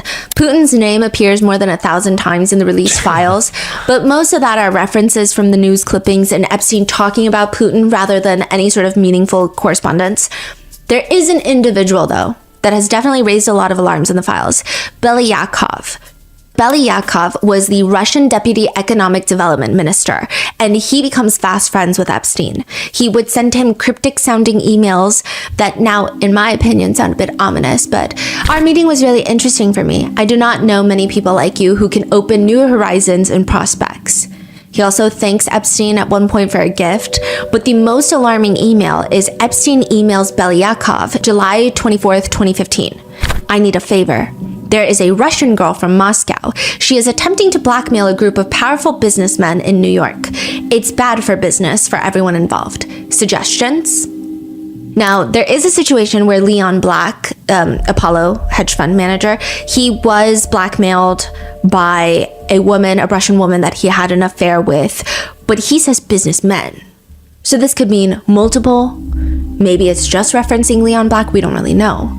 Epstein says that this woman was claiming ridiculous, nonsensical things that have never happened before in the history of this planet, such as, quote, powerful men taking advantage of women like her. Belyakov, according to the files, offers to meet up with someone who knows said woman, and he alleges that she's in the sex and escort business. And in another email drafted, presumably for the Moscow woman, Epstein writes, I've decided to help you. However, I am very disappointed by the fact that you felt it necessary to threaten me. I think you should apologize to me. You and I have been together a long time, so I know you must have been quite upset to do such an outrageous thing.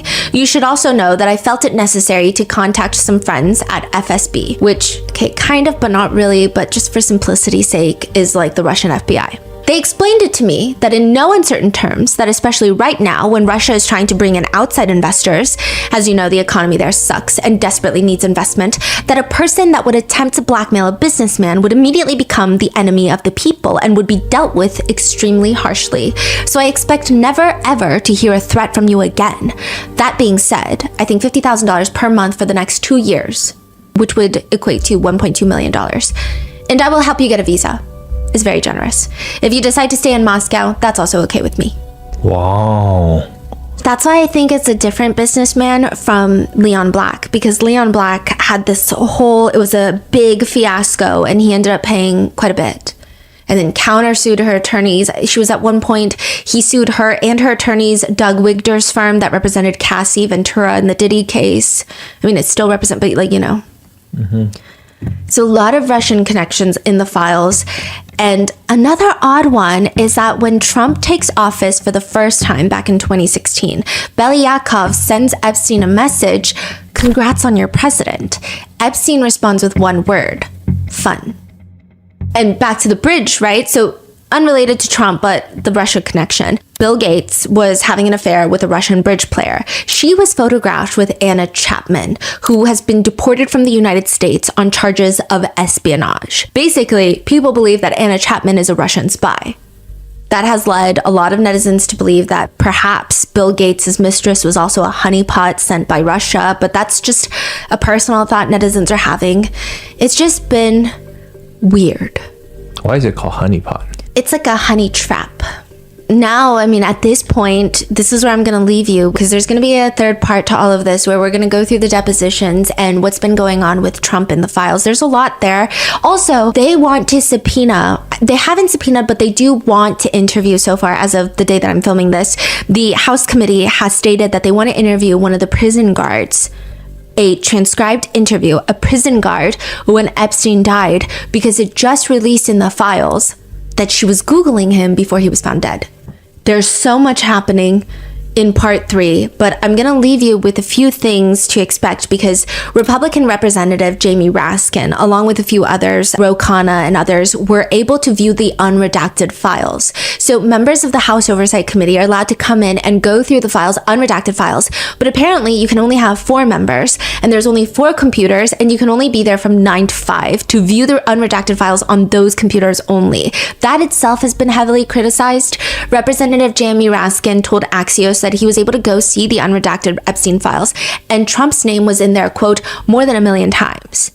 It's been reported that Trump told a police chief at the time looking into Epstein in the early 2000s and allegedly told them, quote, everyone has known that he's been doing this, and suggested that the police chief should also look into Maxwell as well because, quote, she's evil, and to focus on her.